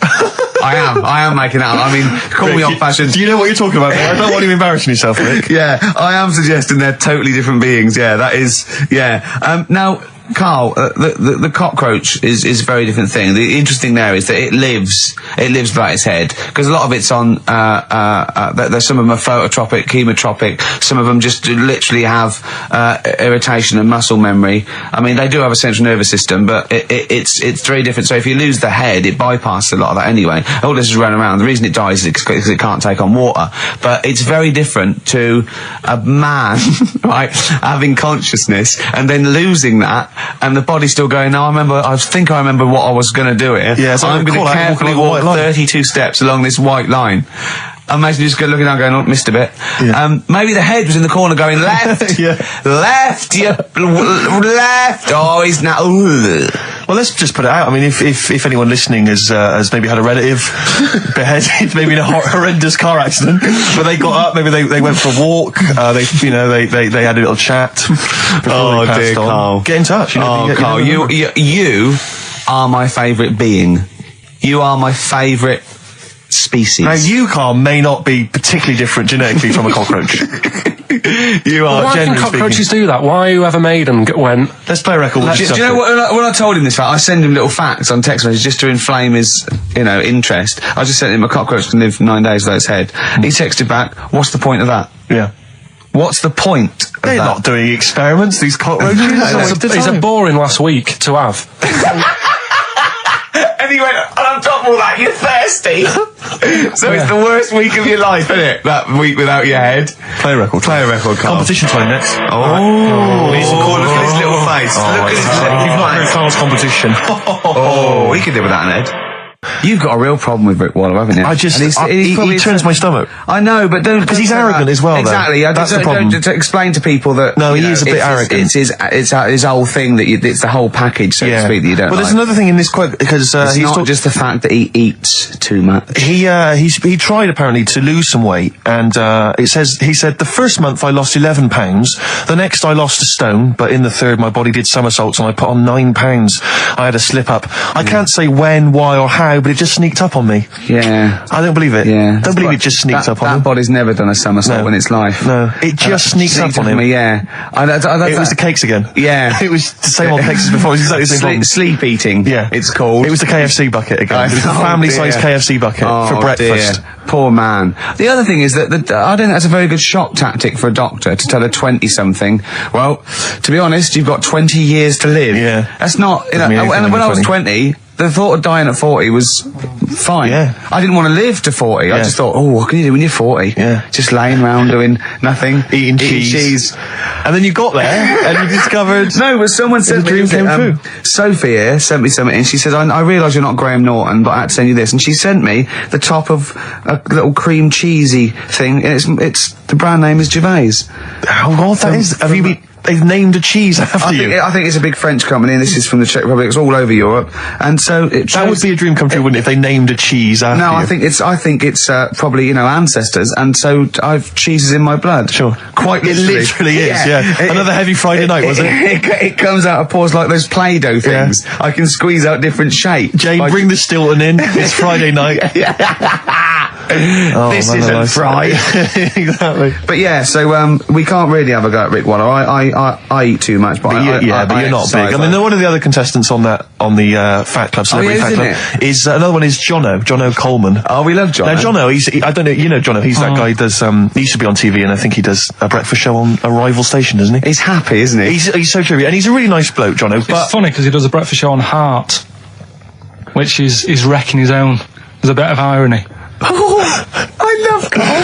Thanks, Carl. Do you know what I mean? I love you. I can see where you're coming from. Yeah, that's good. But we've met Jono a couple of times. We saw him at a couple of, not wishing to say not to show off, but a couple of awards dues. Yeah, and that's showing off. But like people would have seen dead there. Well, yeah, but we went to one where everyone was in like tuxedos or suits and ties. Not Jono. Jono was wearing a pair of Bermuda shorts, big Bermuda and a shorts, Hawaiian knee-length Bermuda shorts with just these little.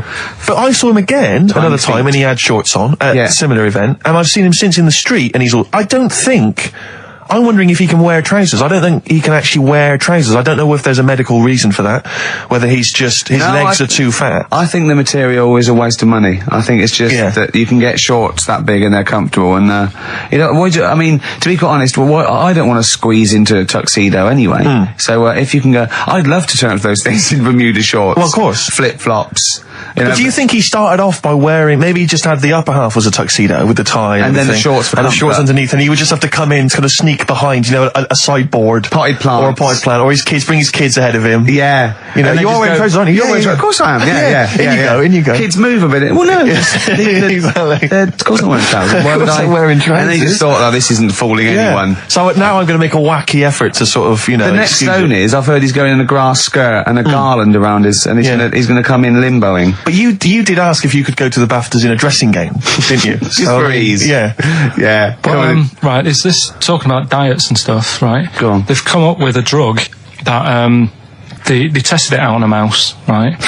They said, it's a problem that weight is a big issue in the world, and, a lot of people are depressed, and that, probably like Rick Waller. Well, I'm depressed looking at Rick Waller. Well, Oh. I mean, you could sort out Rick by, Jono is an old man, he's got loads of money. He's not old. No, but he's getting on a bit, right? He's about my age. Hang on a minute. What I mean is he does his own shopping, right? So I bet it's hard. What do you mean? Because he's like, how old is he? 35.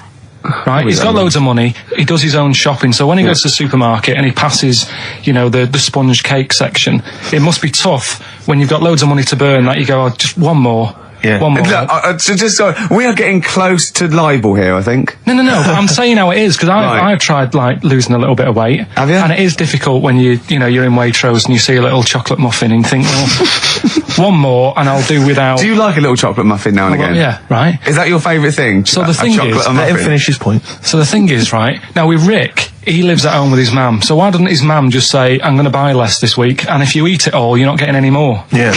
That's sort that Does he live Short, sharp shot. I bet he does.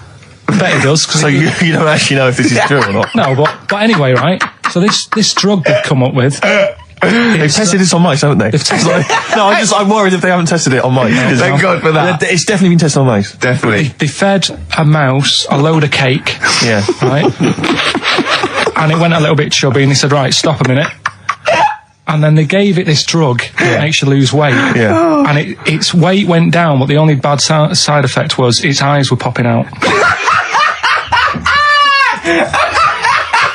Well, that seems to be fine then. Let's give it to Jono. There doesn't seem to be any problem. Oh, Richard gets some of that. Yes, Truth, Doc, look at these. Oh, Jesus, Jono, your eyes are popping out. That happened to the mice. Sorry? That happened to the mice. But what do you mean? That's the option.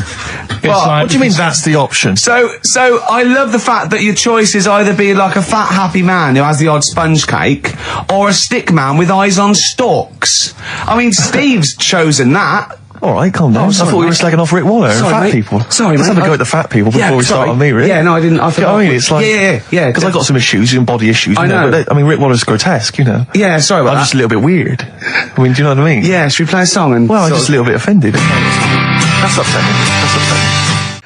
I woke up this morning, yeah. Feeling fine. It's not a blues song. And I turned my phone on, and it was from Karl, and it went, forget it, I've made my mind up. And I thought, Wow. what is that? And I Forget phoned it, I've made my Yeah, I mind. went, Karl, what is it? He went, oh no, it's about the text I sent you last night. I went, well, what was it? I just got this text. He went, I was just wondering, I was thinking last night. He said, supposing you had to have your hands removed, Sure. right? And the doctor said, well, you can either have them stay like that with stumps, or I can sew feet there. What would you have? And I was bleary-eyed, and I went, the stumps? He went, yeah. I went, all right? He went, yeah. And then what was his follow-up text to that? And then I got the text, it was obviously before it, and it went, and it was like quite serious. What would you do if surgeon not doing your hands? Would you have stumps or the feet? Right? Now the way, when I said, he's made his mind up, and I went, the stumps, he went, yeah. I think secretly he decided on the feet, but was too embarrassed to tell me. There's a little bit of what would you do? Because But why did you think of this? Why did you think of this? Girlfriend's away, right? Yeah, no, that's not why you start thinking bizarre I'll tell surgery you now, devices. right? I'll let you into my little mind, right? Last night, I had some beans on toast, right? She was away. It's good already. She was away, she had some beans on toast, she went wild. Yeah. Right? Now, I was stood up. I live on on a high street, right? So I'm washing up, I'm looking out the window. First thing that had my attention is I can look into other people's flats, right? Yeah. And it was weird how all these different lives were going on. I was watching them, and everybody had the telly on and was watching Volcano, right? Which was on last night. Right. And I thought, oh, that's weird, right? I can see them all watching it. And it was like a little Chinese lad who was dancing around in some underpants. Yeah. And then there's a little old woman who lives downstairs who was reading a book, and she's always reading a book every night. And it's like, I have a better life than her. And then there's like some sort of bouncer who's always getting ready to go out late at night with all the black on. He looks like a bouncer. So I was watching all this life going on. I thought, did you witness a murder while you were doing this? Yeah. It was like that sort of Sliver film where that bloke had loads of tellies watching people's lives. So that was going on in my mind. And then I was washing up, and I picked up the plate, and I thought, oh, it's amazing, isn't it?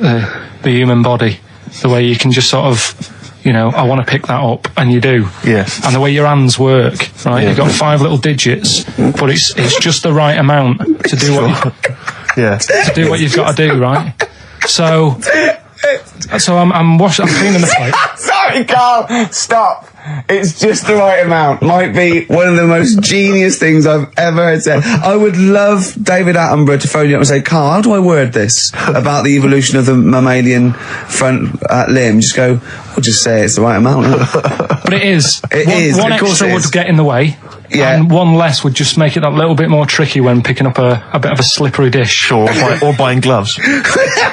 Yeah. A slippery dish. So then I was thinking, imagine like going to the doctors and he's saying, yeah, everything's all right, your heart's good and everything, but Your art's good? What, your Larry's, or? yeah, your heart, you're in good form and whatever. Sure. Yeah, it's good news. You know, I had Giano in earlier. He's not looking good. Yeah. Fat swaller. But you're all right. But your hands need to come off. Right. Blimey. But, That's bad. Like, I get a second opinion initially. but a better good news. I've got a nice pair of feet I can sort you out with. Yeah. And he puts them on, and then I was thinking, right, first of all, washing up. What would that be like? But Steve. that'd be tricky. And then the second thing was, it'd probably ruin the sort of the shape of your jumper. Because you have to keep putting the feet through there. Yeah. And then I thought, but I could still cycle in Okay. to work. You could run in. Well, that's the thing. You'd be really fast. Well, that's what I was thinking. I thought I could still cycle because I could balance, and then I thought, but the only thing is I probably couldn't pull the brakes. Because of the little short things. Yeah. And then, like you, I thought, but then again, you're running in half the time. So that's what was going on in last night. Right. That's what I was thinking about. But did you How ever... long did this take? Well, how long does it take to wash up? Right. Because I imagine you just being there for, like, all night. Probably 25 minutes. How long did the little Chinese fella dance for in his pants? He's always doing it. Last night he was at it for like 10 minutes. Yeah. And his girlfriend never sits in the same room as him. She's always sat in the bedroom. She's going, you dance in pants again, I go in next door. Well, she was in the bedroom. She's always in the bedroom, sat on the floor, on the mobile phone. Right. All the time, yeah. It's weird how people's lives are just like, it is like that Groundhog Day thing. It's like, you know, he's jumping about in his underpants. The old woman's sat there reading a book. Yeah. And that's what got me thinking about my life. Do you think she ever Are goes... you sure she's not dead? Every time you look down there, she's just flicking through she's just reading this book. The pages never turn. She never seems to finish it. She never moves from her chair. Are you sure the Chinese Her girl's cats going... are dead around her. I'm going into next door again. That little Yeah, round-headed the fella's smell. looking in. He's looking in at me. The bouncer goes, "Don't worry, love, I'll go and beat him up." But he's always true. getting ready. That's true. They see you staring at him, washing up, going, "I could have feet here," and they get scared. The old woman's dead. Oh, Carl, dear. can you tell us roughly which neighbourhood you live in, so that we know? It's central. Central, is it? Yeah. Yeah. Wow, imagine if that little... Was he a Chinese fella, did you say? Yeah. Imagine if he was listening now. I'd love him to call in and explain his actions. Well, he might be on some other radio station talking about a lad who's always washing up and looking at his hands in a mysterious way. Yeah. But do we know this doctor that would go, "Well, all right, Carl, you can either leave them as stumps or I've got a lovely little pair of feet." Why? I mean, I told Jane this, and Jane went, "Is that the only choice?" Is he could say, "Could I have some dead man's hands?" Have you got any? Where do you get the feet from? Where do you get the feet from? Can I have? What would you rather have then? Human feet or monkey paws? Well, I mean, that wasn't an option last night. That if the doctors said... No, it wasn't an option last night, but don't forget, it's in your head, Carl. This didn't happen. No, but I'm just saying, at the time, that's all the doctor had to offer. But you know, it's your head. You can go anywhere. No. It wasn't a real doctor to offer. It's in your head. You can go anywhere. You're not trapped. Yeah, but if you can do anything, then you'd say, we'll sort us out some other hands. Fair point. Let's play record. We gotta come back to this. It was my birthday, right? Went home after working with you a couple of Saturdays ago, right? Girlfriend was like, open your card, and I said, no, it's my birthday on Monday, I'll open it then. You obey by the rules, certainly on birthdays. Birthday rule. Well, there's no point. Well, exactly. Chaos leads that way. Yeah, right, so... Not an anarchist, never has been. So anyway, she was kept going on, and it was doing me head in, so I said, all right, I'll open it. Yeah. So I opened it, ticket fell out. Surprise holiday to one of the Canary Islands. So... And what was your reaction? I mean... First one was we haven't got enough money for this, but I didn't want to ruin it, so No. so I didn't go on about that, and I said, oh, it'd be great, so I can't wait. So, Did you say it in that tone of voice? Well, it was good timing because I was tired and everything, and I'm not a big holiday fan, but the timing was right. Yeah. Do you know what I mean? It's the same as last night. I don't always like a curry, but last night You're in the mood. you get that sort of, oh yeah. Curry feet. You had a feeling. Yeah, you had a feeling You for thought, curry. and then lo and behold, later you were eating the curry. It's weird, isn't it? Very Isn't it weird, the strange. Life paranormal? Isn't it weird? Isn't it weird? They work in mysterious ways. Yeah, ghosts. yeah. So yeah. anyway, right, the island, If I was on Wish You Were Here, I'd probably say it's a bit barren. Okay. Not much there, but if you get a hotel, you guarantee good weather. Right? Are you? No, what I mean is, it'll be a good holiday. If you get a hotel, right, the weather's always good, so you'll have a nice Yeah, time. that was a comma, yeah, it was a, yeah, go on. And all that, and the food was alright, and everything was going alright. I was just having a nice, relaxing time. And how do you sort of spend your time on a holiday? You just lie around? Is that That sort of holiday, just lying around. I bought a book.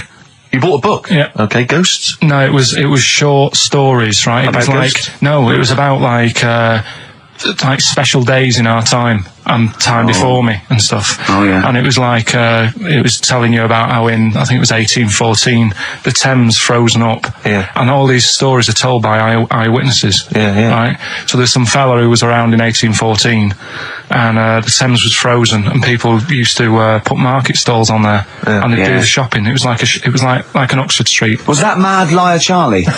No, because he's famous for that. Well, I'm sure, you know. No, I think that was Mad Liar Charlie. Yeah. So I was reading that, and then after a couple of days was a bit like, boring. Yeah, you can only do sort of so much lying around And so much reading. So Suzanne said, let's go on the beach, have a walk. You ain't gone on the beach? Where have you been on the beach, up to this point then? In your room? No, just like around the pool, just relaxing and having a swim and that. Yeah. So she said, let's go on the beach. I said, all right then, yeah. So wandered down to the beach, and first impressions are, yeah, it's all right, it's clean. Your criteria is so basic, it's brilliant. Hotel, yes. Roof, good. Food, adequate. Beach, clean. Next. So I'm walking along, and everything's good, and there's a woman feeding fish bread, which I thought that's different.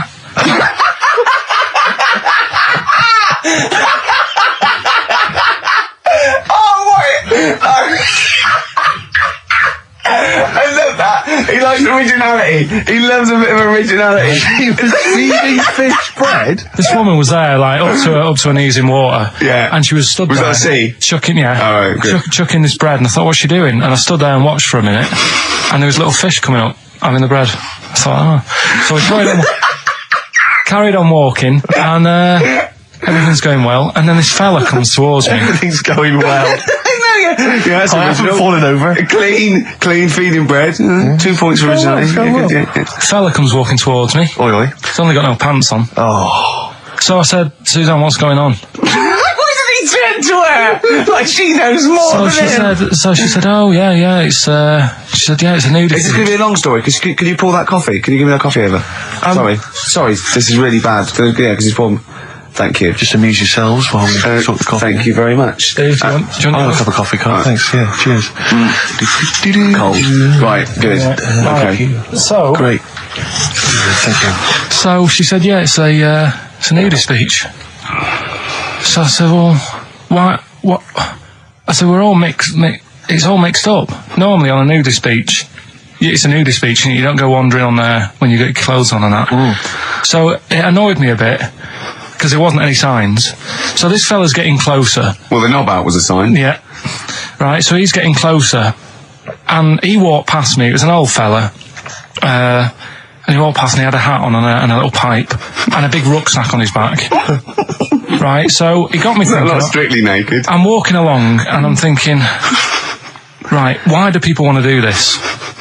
So straight away, I wasn't on holiday anymore, because most of the time when I'm on holiday, I don't think about anything. Right? Your mind's a blank. I just switch off. Right? But all of a sudden, this has got in my head now, and I turn around to look at him, and check out his arse. And this bag, right, I swear, it was massive, right? What? You had a massive bag? The bag. His rucksack? His rucksack. Oh, right, okay. When he said there was an old couple coming towards me, I said, what was lower, the bloke's bollocks or the woman's tits? And he said, well, that was another point, she might as well have worn knickers. Because that's what he said to me. So you saw the bag? So it annoyed me, yeah, because the whole idea in it, this is what I think, I mean, I might be wrong, right? Might be wrong. Chances you never have been. You never have been before. Being nudist, right? What's it all about? So I'll tell you, on that point, Carl, let's play a tune, let's come back and we'll discuss... What are we going to play? We'll discuss that very issue. We've got some ideas, we did chat about this last week, Carl, in your absence. Alright, well, we'll play the choral. Okay. It's a good one, this. Yeah. Coral, Dreaming of You on XFM 104.9. I'm Ricky Gervais with me, Steve Merchant and Karl Pilkington. If you just joined us, Karl is walking down the beach, Yeah. and a man has just passed him with his knob out. Yeah, his testicles out and his huge bag, apparently. Right. Now, we'll sum this up, quick, because we did talk about it last week. You did call me and tell me some of these things, and we sort of mentioned it last week, but you just want to say just give us your thoughts on nudity. Well, what I don't understand is, right, nudity, I thought it was all about, sort of being free. Yeah. Natural, letting the breeze, blow around you and that. That's all I can think is of like the bonus of doing it.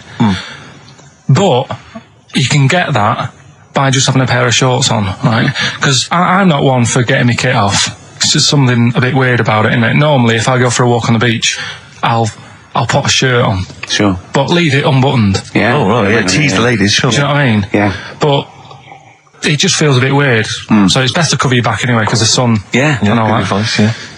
But when I saw him, and I thought, well, right, is he doing it to sort of be free and be comfy and all that? And then I thought, but he's carrying a big bag, right? I've got a pair of shorts on, and I'm not looking at him thinking, I bet he's really comfy. Do you know what I mean? I wasn't going, I can't wait to get home and get my shorts off. They're really annoying me, these. So... and that's just it. I don't get what it's all about. Yeah. Sure. Yeah. Sure. Well, okay. Well, my advice to you is don't go to nudist beaches again. Well, I didn't go again. Got some new ideas for you. Go on. Well, they've all been blinders in the past. Go on. Did you do any competitions when I was away? Did we? I think we did, didn't we? Did we give away a DVD? Did we? Yeah, we did. Yeah, go on. Yeah, Right, go on. Anyway. Well, I've thought of some...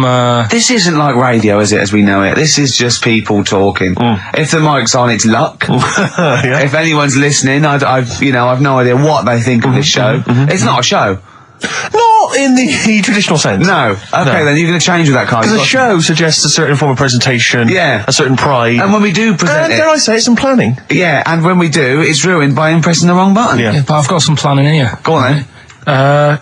Quizzes. What I did was, when I was on holiday, Yeah. right, you said, come up with a new idea, right? So the best way of coming up with ideas is sort of Thinking. nicking a TV show name and then twisting it a bit.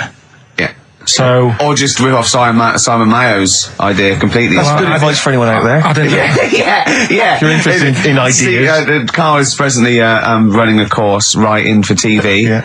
And that's the lesson one, isn't it? Just rip something else off. Just do an idea and change the title slightly. Yeah. Well, Go on. this one I haven't really got. I don't know what to do on the game, but I'm thinking strike it, Ricky. That's all you've got. That's what you've come up with. How long did that take? What is that? I just thought it sounded a bit like Lucky. Forget that one then.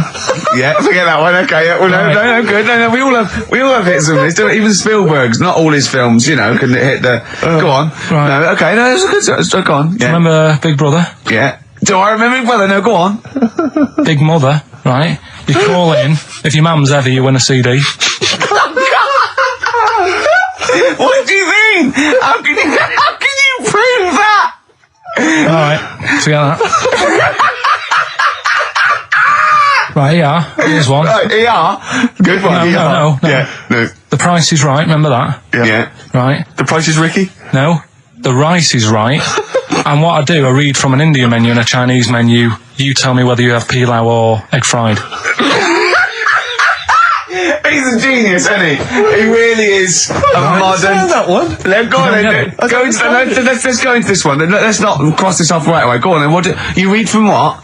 Well, I'll get a couple of menus from like an Indian and a Chinese takeaway. Yeah. And I'll go like,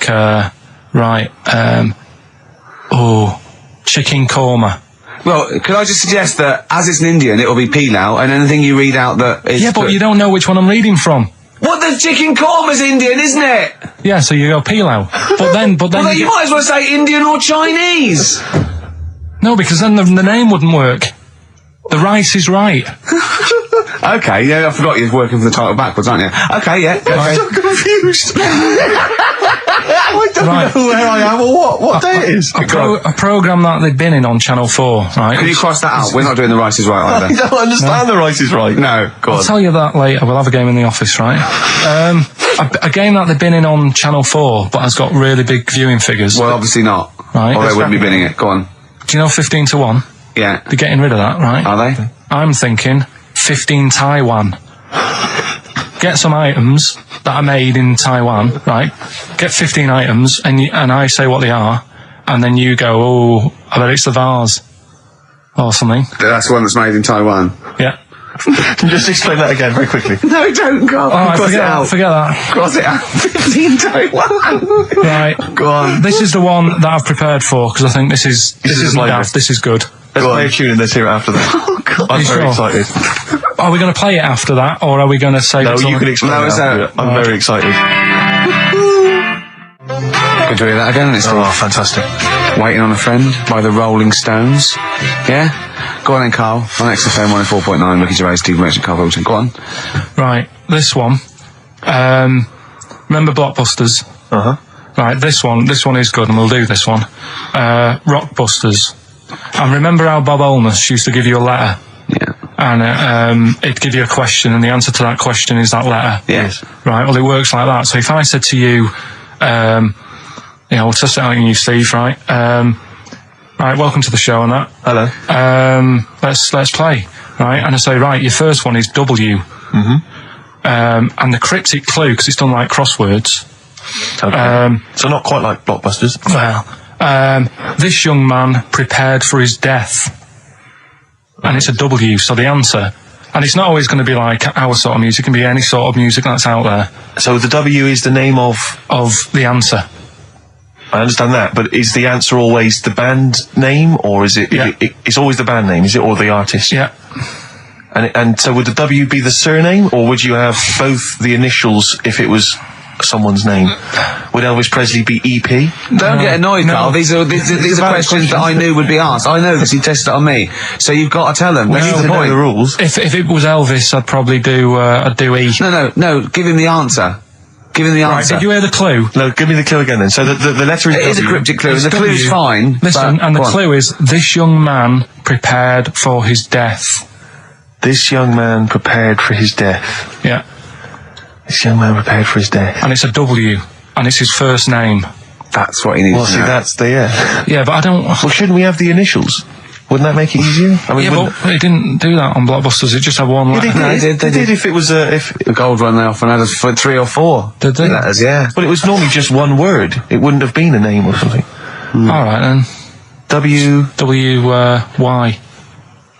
W-Y. Will Young. Excellent. Right. I didn't understand it. What was This the young clue? man, Prepared for this young man. So he's sort of mixed, sort of cryptic. Yeah. But I mean, you know, that was a good effort. That's better than Yeah. usual. No, it's that is better than It's not usual. bad, is it? So do you want to play? Let's play Rockbusters. Yeah, Rockbusters. How many of these have you got? No, because No, let's just clarify a couple of rules here, Carl. Let's just make sure we thought everything through, because I'm pretty certain when they get these things on TV, they at least have a go at them in the office first before they put them straight on there. I'm sure that's how it works. I'm sure Bob Holness just didn't turn up the first day, and he goes, we'll wing it, it'll be fine. Bring the students in, let's have a go. I'm sure they did a bit of preparation. So let's just check, we've got every base covered. Yeah, Firstly, how many questions have they got I'll to tell get you right? what. Let's do this off air then. Should we play a great tune? Well, yeah. Well, people need to call in, don't they? Because we're doing it, aren't we? Yeah. It'll be all right. And there's good stuff. I've got CDs, right? I've got some compilation stuff and a couple of videos and that. So that's what they're playing for. Call up now. 08700 800 1234. Get them on the air, play the game. Brilliant. What's going on? I don't know. The adverts aren't working today, and I'll have to get an engineer in as well. so Right, that's don't messy. play the adverts. I don't want to play them anyway. Don't play them. It's not our fault if it doesn't work. It's. Why? Do you realise if we were like live, we'd be heckled off the stage? Right, don't play the adverts. We wouldn't survive in the real I'll world. sort that out. Right, get the people on the air now. Just No, Rick, calm Play a down. record then. Do something for Christ's sake. All right. Sam, Hello. is it sounding all right today? It is. It's just about. Right. Cheers. That is worth. Right. Good. And so we've got Sam on the line. Who else have we got there? So we've got Tim as well, haven't we? Hello. All right, Tim. Tim and Sam. Right, okay. You sound quite similar, lads. Could one of you affect an accent or something? Which one's Tim? Yeah, it's me. Okay, which one's Sam? It's Sam. That's slightly deeper. Yeah. And they're not against the clock anyway, are they? So it doesn't really matter. I suppose not. So I think Steve just wanted a bit of variety. you Okay. you understand the rule, lads? Could you explain them to us? Right, play it. Okay. Hang on, wait. Well, let me explain, because I mean, life is too short. Now, Carl's going to read out, say 3 clues, yeah, and just shout your own name and answer it, or shout the answer. Shout your own name, then the answer if you know it. And it's the person who gets the most right. Okay. Is that all right? Yeah. So, Here we go then. okay then. So Shouldn't it be the first to 3? Well, yeah, but then he hasn't got. I've got enough. It's fine. You've got enough clues for that. Right then, here we go. Welcome to the show. Oh God. Right, the first initials, ST, right? Is that right? ST. Well, I don't know. We don't know, do we? How do we know? Here we go, ST, and the cryptic clue is better than the average homeless person. Okay? Sorry, I think, is that a band? Yeah. Is it an old band? Yeah. I think that's one word. Alright then, S. It's an old 70s band. Better than the average homeless person. Tim? Go on. Supertramp. Yes. Supertramp it is. Yeah. Well done, 1 point to you, No idea Tim. why that's right, by the way. You don't understand why it's right? He's a super tramp. Oh, right. Better than the average homeless person. cryptic, yeah. Yeah, correct. Yeah. Okay, second one. Come on, Sam, you got it. That's actually quite good for Carl. Trust me, Tim. Take that as a good clue. Because, yeah, okay. We won't do this again. Wait, 1-0 Right, to here we Tim. go. Right. F. The letter is F. That's the next one we're moving on to. And the cryptic clue is, the little girl is hungry. What shall we do? The S or F? I've got it. F. Ready? Sam. Peter. Yes, 1-1. Feed her. He's pulled out of Feed her. Yeah. Feed her. Okay. Yeah. So that's 1 each. So this is the decider, isn't it? Wait a minute, ITV are on the phone. Well, you said first to 3, so no, it's not, is it? That's what I said. Just do the 3 clues and who gets the most. Okay, well, we can do that now. So, here we go. I love this. This is rubbish. Go on. So, here's the last one. The initials are AK, right? And the cryptic clue is exploding pet. Shout out your name if you know it. Last orders at the bar, please. Last orders at the bar. Exploding pet. AK. You're tuned to XFM 104.9, Karl Pilkington's quiz, Rockbusters. The format is still available. The highest bidder, please give us a call, or you can email ricky.gervais@xfm.co.uk. Is it a band or a singer? I'll give you a bit more of a clue. It's a pop band. Okay, we wouldn't. Tommy Kissem. Yes. Hey. Oh, this is amazing radio. So who was that won? That was Sam who won. So it's 2-1 to Sam. So he wins. What does he win, Carl? He wins some CDs and some videos. No, he's got obviously now, Sam, if you're ready, take the spot. You're going to do the gold run. Away you go, Carl. I haven't got any more. You're a fool. Right, stay on the line. We're giving both some presents. Play a record for. Rick, I'm going to shoot off. Not come. 104.9 XFM, Ricky Gervais, Steve Merchant, Karl Pilkington's pressing the buttons. We're playing some great moments from the last 3 weeks. And some great records, Steve, from the last 2 weeks. That's true enough. Yeah. We're not actually here today. What are you up to today, Rick? It's 8 hours earlier, so this is about 2 o'clock probably. Mm-hmm. So it's about 6 o'clock in the morning. I'm still in bed, mate. I'm asleep in my hotel room. Now, where are you? We're in LA. Los Angeles. Yeah. City of Angels. Rick. Yeah. City of Angels. Yeah, and so that's what we do. We're doing stuff like that. That's why we're not here. We're not here next week either. So next week is the best of this week. Alright, so here's the first bit. Can I tell you one of the best presents I ever had? Go on. Without doubt, all I ever wanted was a go-kart. This is true. I was like sort of 5, 6, 7. And I eventually, for Christmas, I wasn't sort of spoiled in the sense that I got pocket money, but I always got what I wanted at Christmas eventually. Because, working class mothers, they'd get it out of the catalogue and pay for it for the rest of the year. So I always got, I had, really, as many presents as anyone else. And I got this go-kart. It was a little red go-kart and it was a pedal one. And I'd run home from school and I'd be in it and and I'd get up and down the garden for hours. I'd come in for my tea, and this was fantastic. And this went on for like weeks and weeks, and went through the summer. The next night, it was fantastic go-kart. I'd show off, and then one day I came home, and I went. It was always at the back of the shed, sort of up against the shed, and I went in. I couldn't see it, and so I went to the back door. My mum was sort of like washing up with that, and I went, "Where's my go-kart?" I thought it hasn't been nicked. She went, "Your dad swapped it." Your dad swapped it? Yeah. I went, "He what?" And I was going to be brave, and I went, "He what?" She went, "He swapped it for a wheelbarrow." And I could see she didn't approve of this, and she was thinking, "I'm going to tell him, and then I'm going to, you know, have this out." And I went, "Right." She went, "It's your wheelbarrow." And I went to the back of the shed, and there was this wheelbarrow. He swapped it with a bloke called Jimmy Dublin, who he worked with. Jimmy Dublin? Yeah, I don't know. I think he was a respectable member of the community. He was fine. It was his life. No, I think he was an Irish gentleman, and that's why we called him. That's why I don't know what his real name was. And I think my dad must have been drunk, and he went, "I want to get my son a go-kart." And my dad, my kid's got one. He's probably had it for a year. He's probably bored with it. Yeah. And he said, "I'll give you this wheelbarrow." And I went to this wheelbarrow, and it was caked in concrete. I could hardly lift it. I just nicked off a building site, obviously. And I'd be there for hours trying to push this wheelbarrow up and down the garden, right? And it was okay though, because I was going on holiday soon, and I 7 years running went to Bognor Regis, a place called Riverside, because some woman around the way had a caravan that we got free for a week, and it was great, just wonderful. And I used to go there with my mum and my nan. Oh, party time! Yeah, the age of 7 to sort of no, it's good because when you're a kid and you wake up in a strange place, it sort of seems weird. You wake up at 3 o'clock in the morning hearing your gran pissing in an iron bucket, and We've all been there. You get disorientated. Anyway, and I went on holiday, and I met a little friend who was about my age. We were both sort of like, right? And he'd hired a go-kart. He had this great go-kart, and he came down to my caravan, and I went, "I've got a go-kart." And I remember my mum opening the window of the caravan and going, "Don't lie." That's so evil. And I went, I had a go-kart. Wow. Yeah. Did you ever talk to your father about the fact you swapped it? No. You never mentioned it to him? No. You still got that wheelbarrow? I think so. I've grown into it. Yeah. I can nearly lift it now. Yeah. But now I'm just too old to run up and down the garden with now it. you get one of your several gardeners who use it all the time. Wow.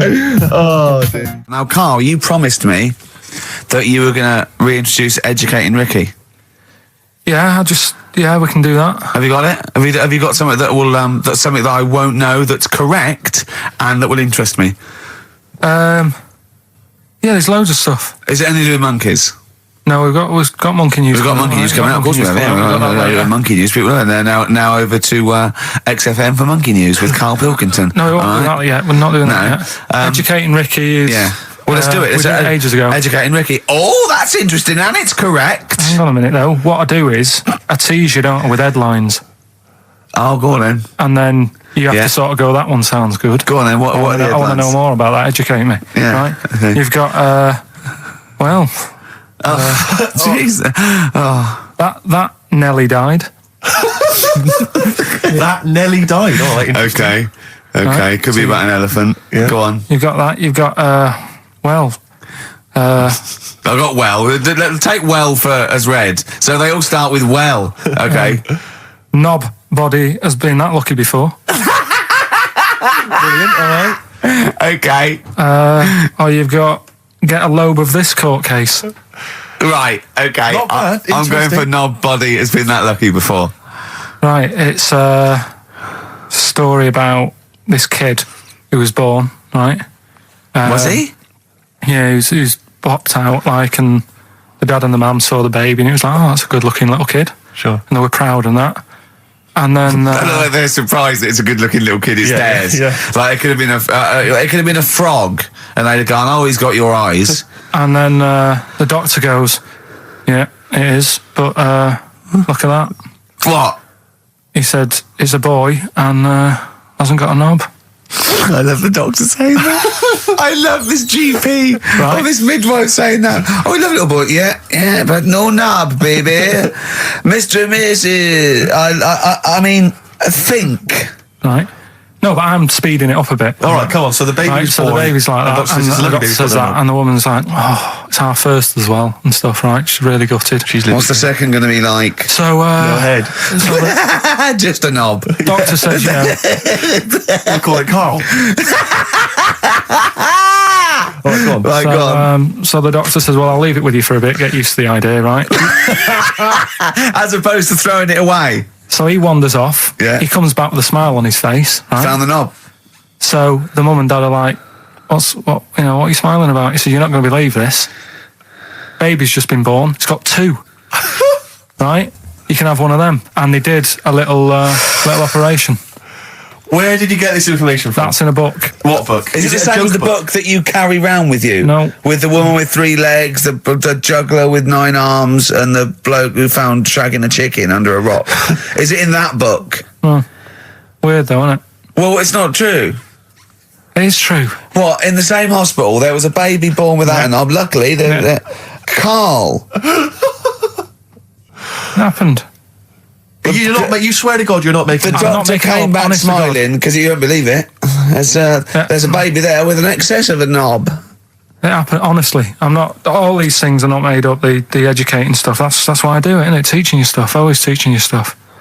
All right, if anyone can confirm the baby with no knob, they're going to confirm it because they're going to go to the same dubious website that Carl got it from. I always try to be level-headed and reasonable in these situations. And it's always Guatemala or Mexico. Rodriguez was born without a knob. Luckily, baby next door and was one 2 knobs. What a load of shite. Play a record. I should just confirm that we've had a number of emails that say the baby born without a knob and then having one transplanted from a baby that luckily enough had 2 knobs is apparently true. Listen. So, I don't question that you could be born with a deformity and get someone's, fingers, knobs. What I'm saying is, it didn't happen with the doctor goes, I'll leave with it. I don't believe it. That baby's got 2 knobs. Exactly. What a coincidence.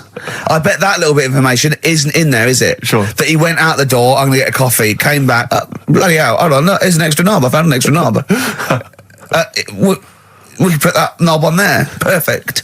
I think that my new TV is too big, Rick. I said that I know, when he I bought know what it. I was thinking. But I can't believe it. He talked about this buying it. He's got a bit of cash now, of course. And what is it? 42 inches? 42-inch plasma screen. What did it cost you? $3 grand or something? Don't tell us. That's wow, gross. it's ridiculous. £3.5 grand. Big spender. Of course, it's too big. Well, I can't get far enough back in my living room for it. You're meant to be, I think, 4 times the screen size away from it. Really? To get out from the air. So that's 4 times 42 inches you're meant to be sitting away from it, which is impossible. Yeah. I'll have to just get friendly with the neighbours. Yeah, watch it through a hat. Yeah. if that's the case, though, are you better off just getting a portable? What? I don't understand that rule. What are you saying? Well, you're meant to be 4 times the screen size away from the TV. But then what's the point in having a big telly if you've got to keep moving further back? Get a portable and sit right next to it. Do see your point. Why do people go to the cinema then? Did you see films that are out yet? Fair enough, he's got you there. Done. I'd tell you this though, I had it delivered, and are you supposed to tip delivery men? Of course you are. I don't know.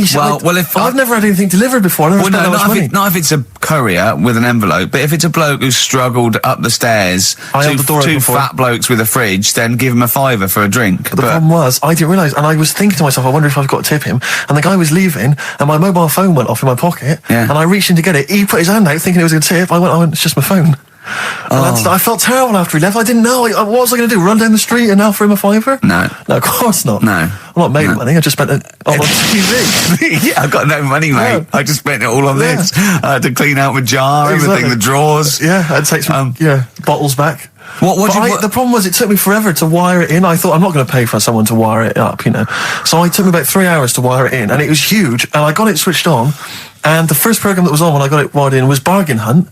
I'll tell you this, David Dickinson's tan almost took my eyeballs out. It was incredible. It was like X-rays. So the close. glow. You know, a huge plasma screen with this orange thing coming out, and he keeps turning to the camera, doesn't he? Just to get you. Yeah, he turns away. You get a bit closer. They go, "What's he doing?" He just turns around, takes the cornea off. What do you think, Bargain Hunters? Bargain Hunters. Oh dear, that's why I'd buy a plasma screen to watch Bargain Hunt. I mean, it's ludicrous. This is the problem, is because what do you watch? I mean, have you watched anything that's been worth having? The only thing I've watched really worth watching. 24. Well, 24 works great, but also films. Obviously, that's the main reason I bought it, because films just look amazing on there. Yeah, DVD on the plasma screen.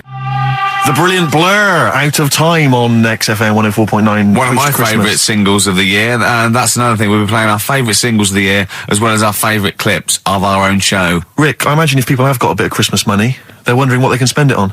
Office DVD. Well, other than that, these guys have got some ideas. What, adverts? Brilliant. Exactly. Carl you had to go to one of those well clinics, didn't you? No, I haven't gone. Why? Because I'm not happy with it. What? I'm not happy with the whole...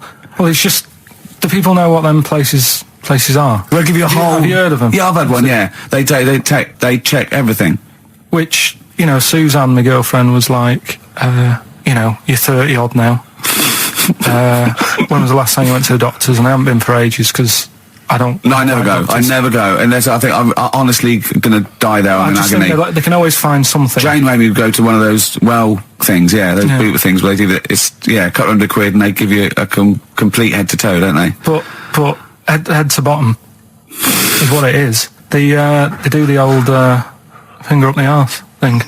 Now, what is that testing for? Well, I like that he said it quietly, because he's on the radio. You can't say arse. Yeah. I say it quietly. Say it quietly. Yeah. Arse. Yeah, arse. That's what our mistake was, because we got a complaint upheld, didn't we, for saying... And I'm talking about a male chicken here, which is a cock, as you know. Yeah, and we said that word, right? So if we'd have gone, cock, we'd have probably gotten away with it. You can get away with murder. If you just whisper it very So go on then, I'm not going, because I'm not having that done. I don't understand what you're going to find up there. That's your head. No, but why can't we just? I mean, it's the heart that I worry about the most.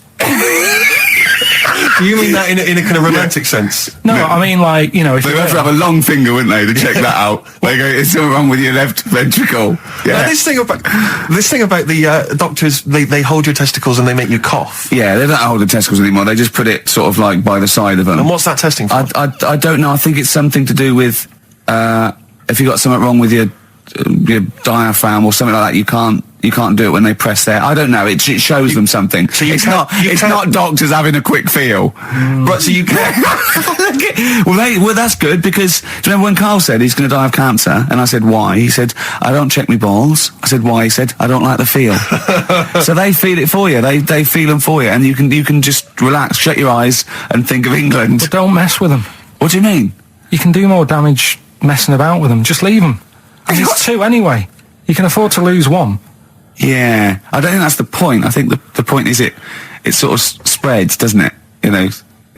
You've got to check the... I mean, I'm not saying, if don't do it, because they spend a lot of money saying to people, have a quick feel if you've got the time, what have you. But I don't worry about it. Leave it alone. Why, out of interest, why do doctors stick fingers up your arse? Check the prostate.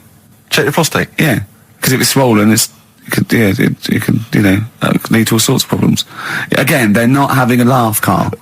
They're not going, hang on, look at this bald little mank fella. But there's no nice way. I'll feel his balls, stick a finger up his arse and send him home. 300 quid, please, on you go. What about me art? It's fine. And they're all laughing. Roger, Jeff, stand behind that two-way mirror. yeah, what's this? I'm not going anyway. So. Really, you're not going because you don't want... No, I'm not happy with that. It doesn't even matter. It's not the fact he's a stranger. If it was someone who I knew, it'd be just as bad. That'd be worse! Imagine that! At a dinner party. Oh, God. Oh, look, hello, Roger and Selena. Do you mind, Roger, Would you allow any of the celebrity doctors to do it, though? Dr. Dre? Any of those? Doctor Who? I just don't understand in this day and age. Would you allow Christopher Eccleston to stick his big northern finger up your... Do you got a song on anyway? But I still call Carl every day anyway. Oh, sure. I called him a couple of days ago. Of course you did. And I went, it was the weekend, I went, what are you doing? He went, oh, just in Regent's Park and that. I went, what are you doing? I said, just going for... He went, oh, Jesus. I went, what? He went, a caterpillar just fell out of the sky. I went, what? He went, a caterpillar just fell out of the sky. God, it's there, it's wriggling around. I went, sure a bird didn't just drop it? He looked up and went, oh yeah. It was a bird. Of course he did. Yeah. For a moment, he thought caterpillars were raining from the sky. I thought I was in Chicken Licking. Yeah. Unbelievable. Why did you think a caterpillar had fallen out of the I sky? don't know, it just startled me a bit. I love Carl being I startled. like the idea of him straight on the phone to Trevor McDonald. Look, Trevor, there's caterpillars, insects falling out of the sky. They're falling out of the sky now. Put it on the news, quick. Are you sure there wasn't a bird? Oh, there was a bird. Yeah, sorry, Trev. Bye. But it was after, like, I hung up the phone and that from you, I sort of sat there for a bit watching it. I imagine him cross-legged, just in front of it. But do you know on the what? grass. Because of his shape, the shape of his head, and his sort of IQ, I bet the caterpillar was thinking, Mama. Yeah. Do you know what I mean? Yeah. It's unbelievable. Go on. And it was sort of running about all over the place, right, Steve? So the caterpillars have loads of feet and that, don't they? Wow! Well, they have 6 legs. They're actually larvae of insects. They have 6 legs, but they have little sucker things to hold on to the back of cabbages and that. No, they've got more than that. They've It's got, I'll loads. tell you, they have got 6 true legs. Trust me. Trust me, I'm a scientist. And you were thinking what, Carl? Well, But they've got little pods. They've got little pseudo pod legs and little suckers. Yeah. But it was running about, like, everywhere, right, mental, but sort of running off to the left, and then it sort of went back to where it was, then back, went right and what have you. I'm just thinking, whoever gave them the legs, right, what's the point if they don't know where they're going and that? Do you know what I mean? If you can get Imagine about... that sentence. Did you hear that sentence? Can we play that sentence back? No, I don't think we can. Imagine who gave him that legs.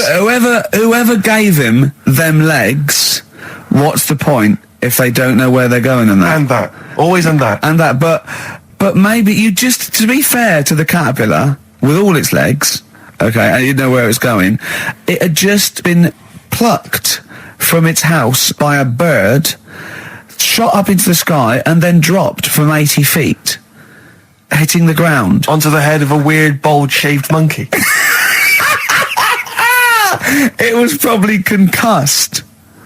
Yeah, it's one of them things again, though. But it still knew more about the world than you. How does that make you feel? I just think it's a waste of time having all them feet. It's the same thing as the... Now it's got feet yeah. now. It has a Oh, nightmare yeah. buying shoes, doesn't it? Yeah. You know, you just mentioned there about sort of no knickers and that. Is this going to be your Auntie Nora? No. Right. It's just, the last flat that I lived in, I always had a good view across the road and I could see, it was the hairy...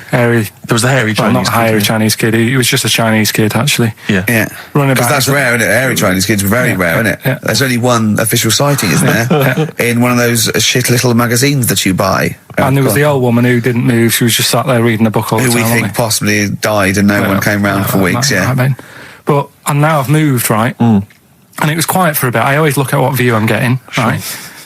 Looks across and it was just sort of empty, sort of flats ready for people to move in and that, right? Anyway, people are in there now, right? And they've put all the furniture in, but I haven't put any curtains up. Oh. Right. So anyway, I'm sort of washing up, just having a look out the window. Yeah. Right. Girl sort of wandering about, knickers on. Right. With no knickers on. You mean No naked? knickers. Well, she had a bra on. Right, okay. But, She's no probably looking for a knickers. So I thought, and I don't know how long I was looking. No. Right. But anyway, she looks across. Oh, God. I think she spotted me. Yeah. I think, oh, God. I felt really bad. Yeah. I said to Suzanne, Sorry, is this some sort of Peeping Tom confession? No idea. well, it's not, that's the thing though. Peepington. If I was peeping, she was peeping as well, because she was looking over. Works both ways, doesn't it? Yeah, but yeah, all she could see of you was your bald head. Yeah. No, but And your this hands is it. moving as you were washing up.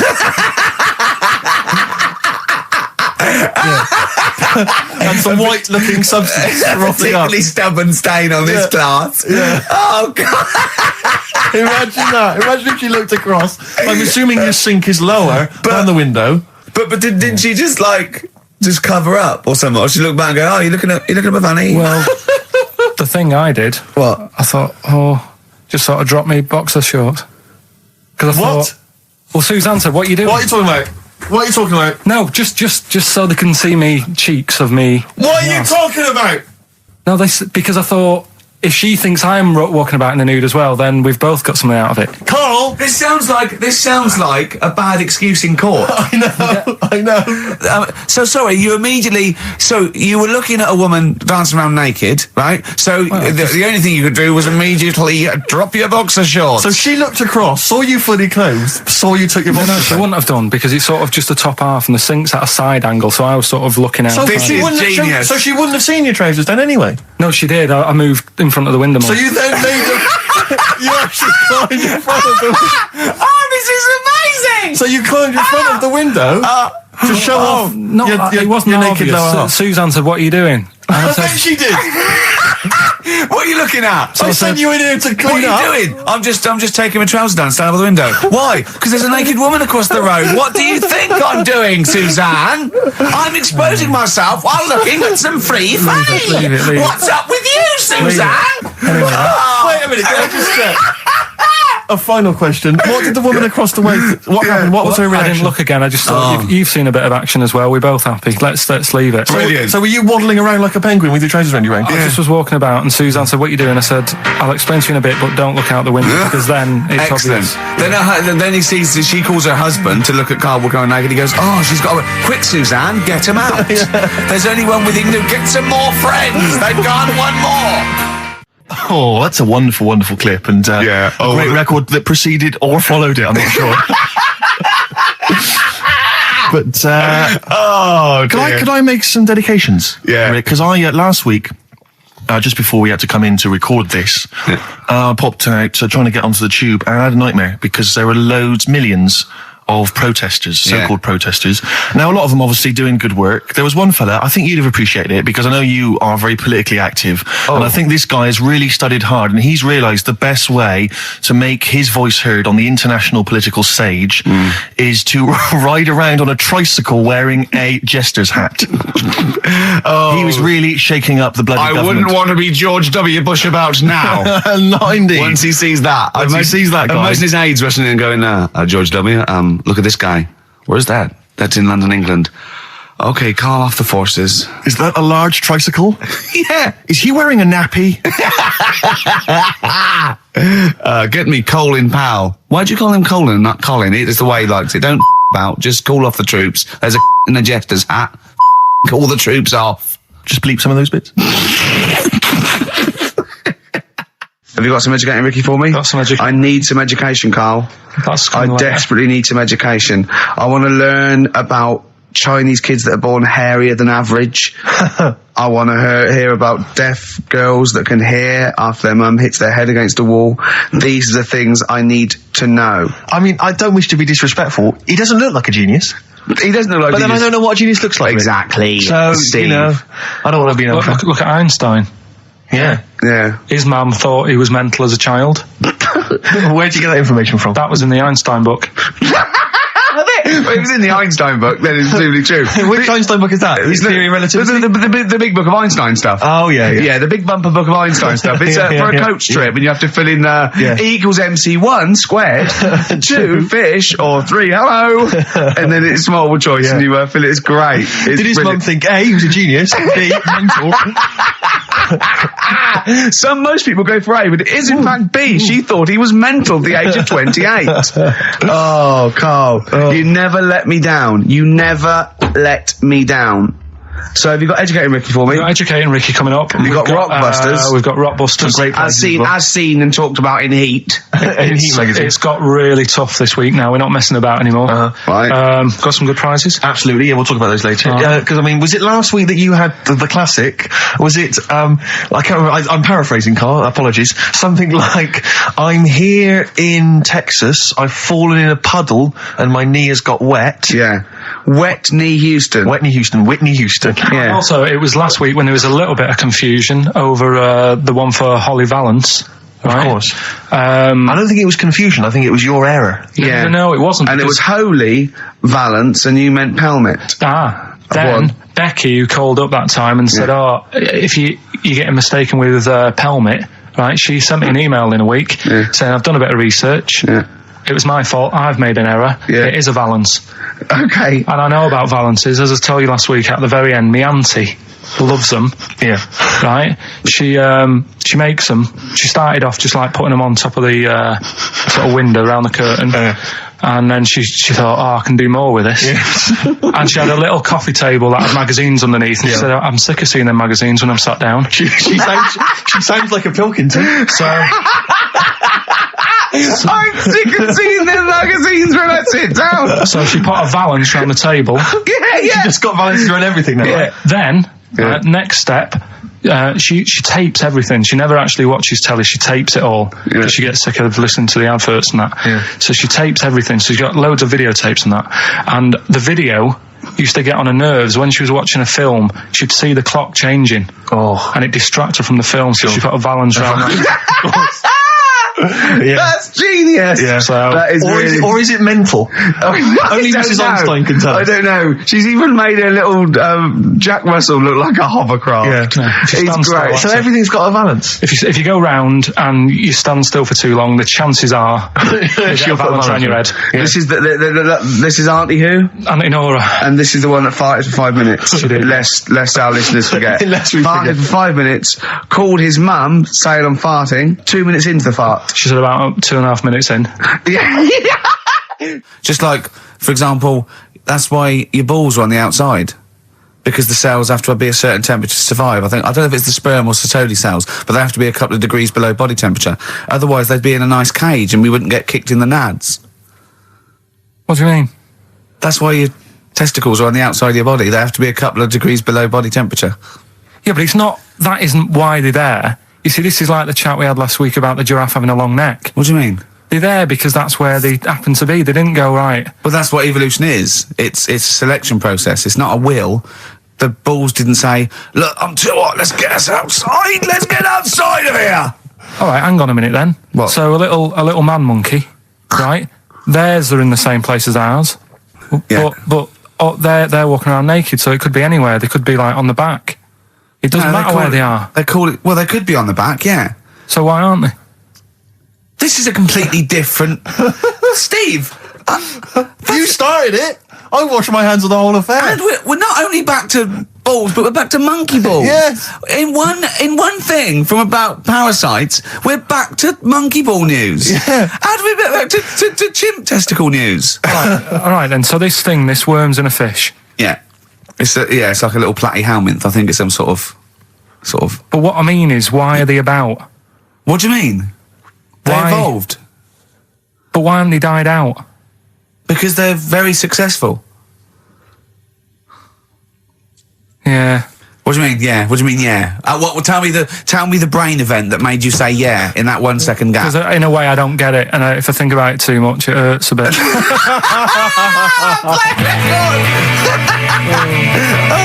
They've just been around for years, Carl. Yeah. Like Cliff Richard or something like that. Yeah.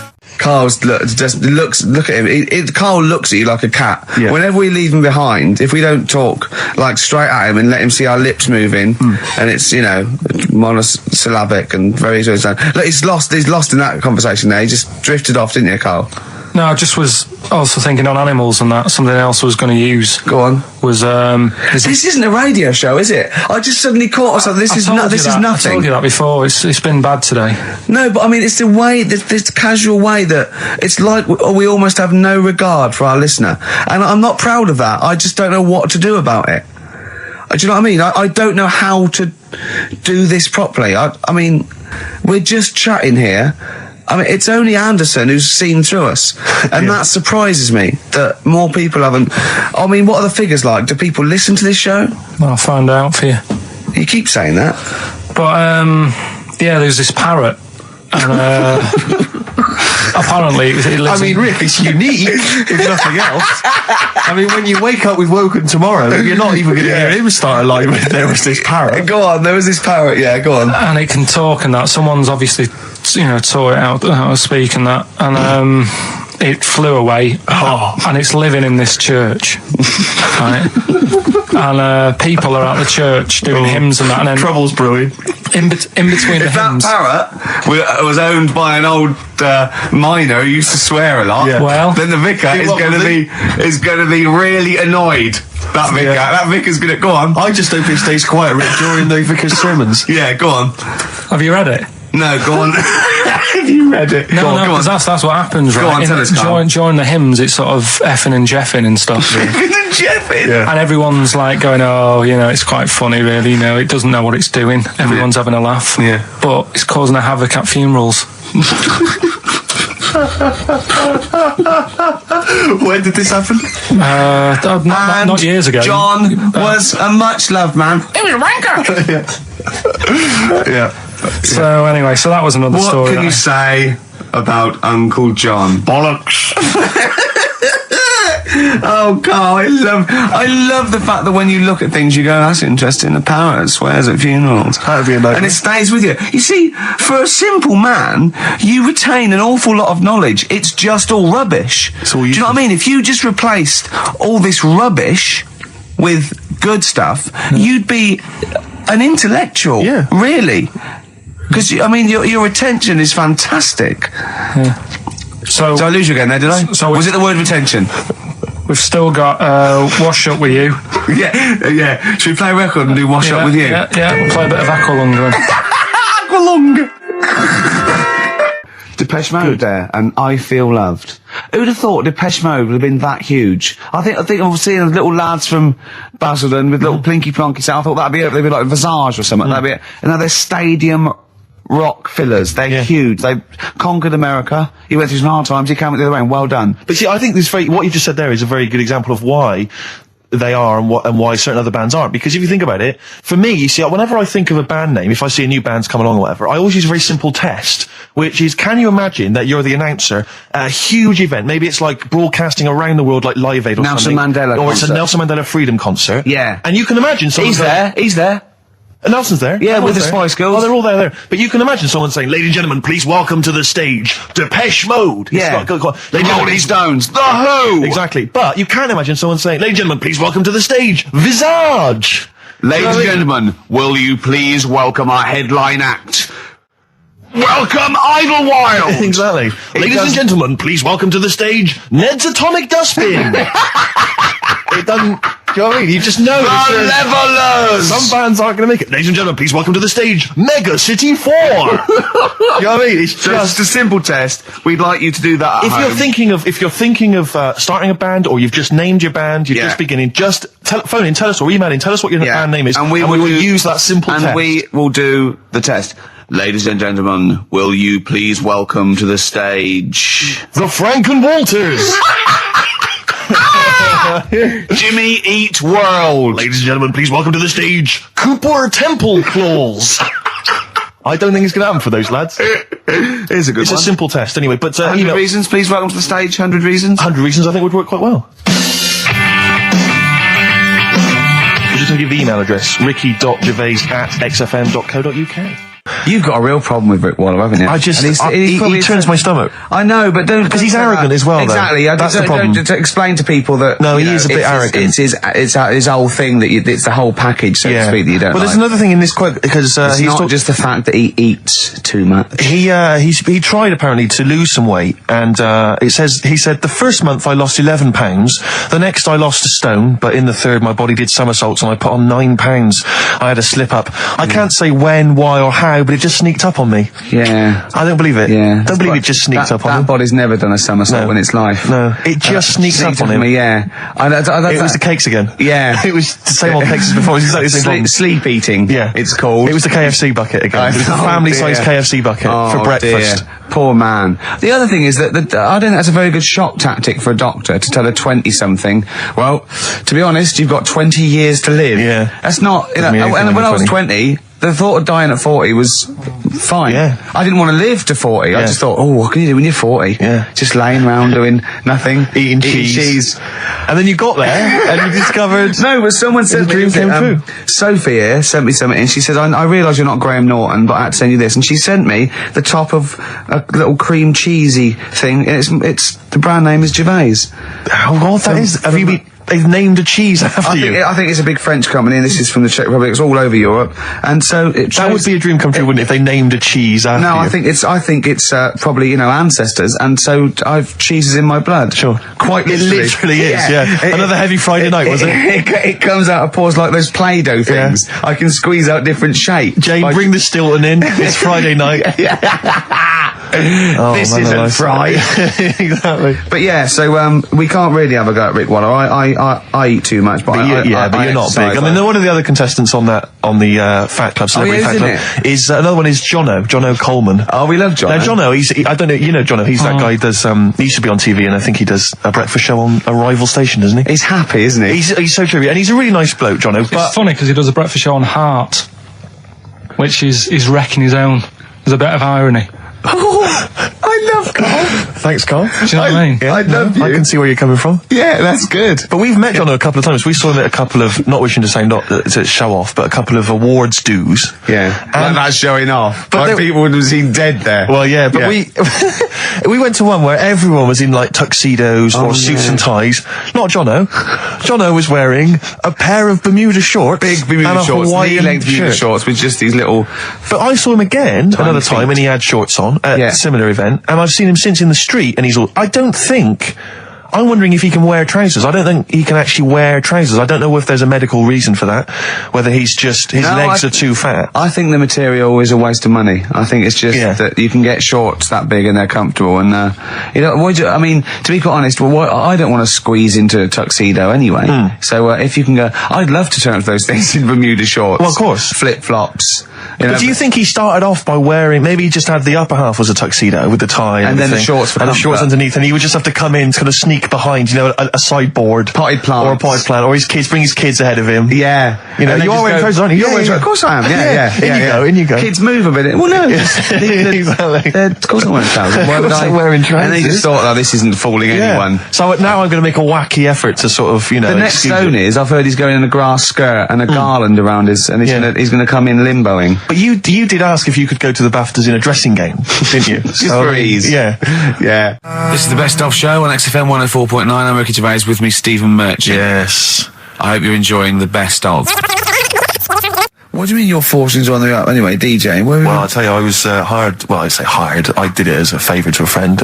His wedding the other week, and I got there. I was thinking, because everyone had their little role to play, and then people were doing a good job. I love you taking it seriously. And I spent ages putting together some CDs, special selection CDs. I love that. Because what I did was I burned them on iTunes. Did you turn up with your own headphones round your neck? Own headphones, wearing a suit, but headphones. Metal case. Didn't need it. Just had them all in one small box. Brilliant.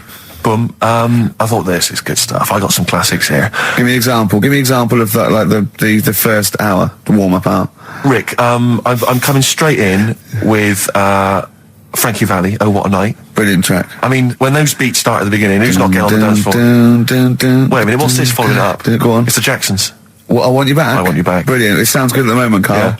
So I'm thinking, at least I'm gonna roar this, but because they laid on a good spread, the ceremony was nice, food was nice. I'm thinking this is going to be the piece de resistance. Yeah. Alarm bell started ringing. Why? When I realised there was a marquee outside. Of course, it's a balmy summer evening. I'm stuck inside on the dance floor. I'm thinking I'm going to be struggling here to get them in.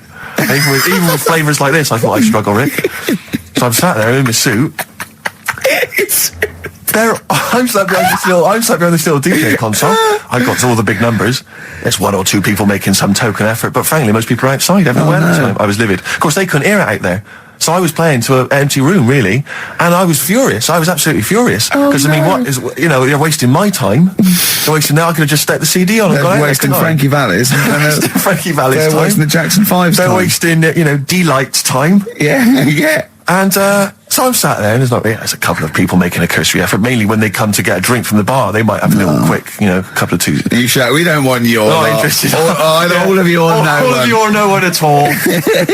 And, then there's a microphone set up because people have been doing speeches. This little girl gets on the mic, right? It's being funneled through the speaker system. So every time I put my headphones on, Miss Dynamite, was it?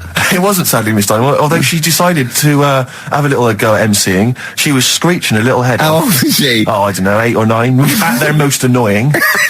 When children are their most annoying, because they got a bit of confidence there. They're a bit cocky. They're not shy anymore. They're a bit arrogant. Yeah. She's screeching her head off, so I'm playing, and she doesn't know it. Your face! I'm playing Into the Groove. No one's getting into the groove because she's going mental. She's just going, what's this? I don't know what this is. Play something I know. I'm thinking, I haven't got any bloody DJ Otsu or Crazy Frog. I'm not going to play what you... So she's just screeching along, ruining it for everyone. And I say everyone, there was no one there. So she was ruining it for me. I bet you were really I'm angry. furious. But of course as well, every time she screeched, it went through my headphones. So of course and then her dad comes along, right? And I'm thinking, all right, he's seen just what's happening. imagine you in your suit, sweating, getting annoyed at someone ruining your set that no one's listening to. I think, her dad's coming over. He's going to put pay to this. He's realised that she's causing a disturbance. He comes over there, joins in. No. Sits her on his lap. He's just saying, hey, she's having a well of a time. I'm thinking I'm furious. I'm thinking it's his responsibility to shut her up. He's not going to do anything. What can I do? I can't step in. No. And I know very well that if I interfere, he's going to say, oh, well, she's enjoying herself and no one's dancing anyway, and we'd have just got into a fracas. Yeah. And I didn't want to start a fight. No. Because I don't know, but he'd have knocked you out, wouldn't he? Someone would have got knocked out. And I'm not saying who it would have been, but, but to bear in mind, Rick, there would have been 2 of them. And so I didn't want to get into a fight with him. And anyway, so I'm playing. Anyway, so my friend came along. He realised what was happening, and I didn't have the guts to unplug the microphone because he'd have known. You see. Yeah. So I got my friend to do it when she had her back turned. So he pulled the plug out. The microphone went dead. She went, "What's going on?" I went, "I don't know what you're talking about." I said, "I don't know." She said, "Where the microphone?" I said, "You must have broken it." I don't know what's going on. Someone will probably make you pay for that. Anyway, at least we shut her up. That is great. But it really went from bad to worse. And there's that thing when you panic, you start panicking. So you're putting on a lot of flavours that you would have saved to the last hour. What are we talking? Boom, boom, shake. Exactly, you're throwing him in early. Love Shack's coming on way too soon. Really? Oh, Love Shack before 11. It's heresy, but I had to do it. But anyway, in the end, I made the bride go and get some people in. I said, look, it's your special night, all right, and they're going to enjoy this. I'll be honest, love, this is a washout, and it's up to you to turn this wedding around, or I'm walking. And I tell you, they're going to have a sour memory of this evening, unless you bring some people in. Get everyone in dancing. So she got them in at the end. Brilliant. And I'll tell you this, Carl. I mean, I don't know what you say, but they were loving it. They were absolutely loving it. A bloke came over and said, "Have you got Amarillo?" I said, "No," but I put on something even better, Delilah. Wedding crowds always go for Delilah. A song, of course, about old man killing his wife, but it always goes down very well, strangely, at weddings. They get into a sort of hokey-cokey thing. They went berserk for it. And I was following it up with, I had the monkeys, I had all sorts going on. Brilliant. Of course, you know what happens. I'm going great guns. People are absolutely loving it. They're rocking it. I throw in, I had something cracking on at the end. Come On Eileen, of course, was on. People were going berserk for it. Which is unfortunate because the bride's name was Eileen. Yeah. And then the bride pipes up. I'm throwing the bouquet. So they all traipse off outside again. I was furious. Oh, no. I plugged the microphone back in. I said, "What are you doing?" We got, but they went out. Then, of course, you can't get them back once they've done that because all the women are running around. I got the thing. And then they got to wave everyone off, throw the confetti.